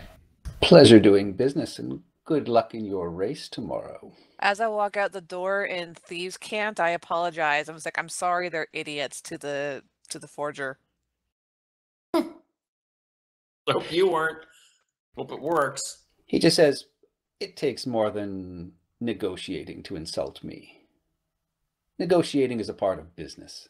At least you didn't insult me with a low offer.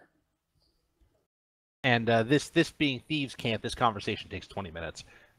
Pretty much. It sounds like they're talking like about the weather, Yeah. about local parties that are coming up. It's very strange to the rest of you guys. It sounds like the most banal party talk. Yeah, I'm you're like- just kind of looking at Walker like, what the hell are Why you do doing? thieves always do The this sad thing shit? is, this reminds me of a scene Why? from a play I did in high school. I'm thinking back, I'm going, now that I think about it, it is incredibly taken in a new light. You were Thieves' Canting. No, basically they were trying to overhear what was going on, so they were talking about the weather.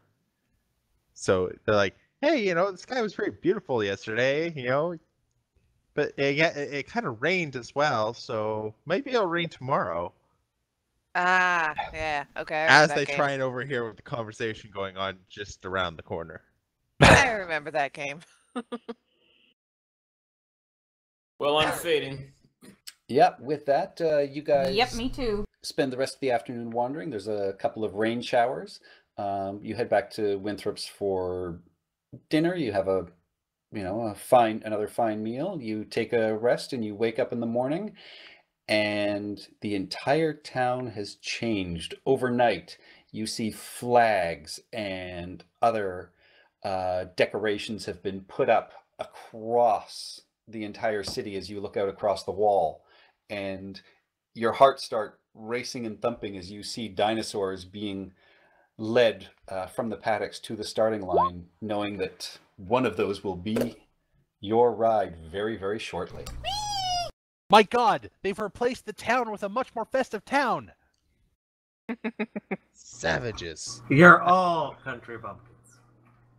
Thank you guys. This was getting a lot of your organizational stuff out of the way, so it was all character and role play. So give yourselves 200 experience points each for everything you guys have gone through.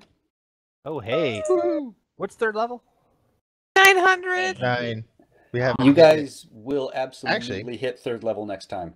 We start killing homeless people till we hit 900. Hey! That's just it. I mean, there are very few ways to actually gain experience points here. It's all about coming in and organizing your trip. And doing side quests. Well, the Absolutely. interviews were hilarious. That was Really noteworthy. So we got how many XP? 200. 200. 815. Yep, Or 815. 220. Wait, is it 200? Yeah, 220 if you are going the playing difficult route. Oh, did you go meat grinder? I'm going meat grinder. Oh, good I lord. chose Meat grinder last through week the and I'm interview continuing with process. it. What's that? What's meat grinder? You Your get an death saves are extra- DC 15, but you earn an extra 10% experience. How do you do that? You choose. Wait, I would take that. I don't care if I die. I don't mind to lose the death save. What's it called? Meat grinder. Meat grinder. All right, I'm putting that on my sheet. Yeah, it's safe to do it during this phase, and then once you get into the jungle, it gets much harder. There's no Well, the great backseat. thing is you can choose You might be meeting a for lot each of- session. New characters out there in the jungle. Yeah, let me just put it to you this way. I failed one. All right, I would have failed either one, but that would have been the same. Mind you, though, it's yeah. Fail. Yes, I know. No, I mean I failed. Oh, you failed. Yeah. Ha! But I'm back up. All right, lovely playing with you guys again. Thank you so much, Patrick. We'll see you guys next week, or Yes, absolutely. Yep. I'm All right, so have a good sorry night, for my everyone. family. Thank you guys. They were there was a lot pleasant. of role play, but it was a lot of fun. Thank you.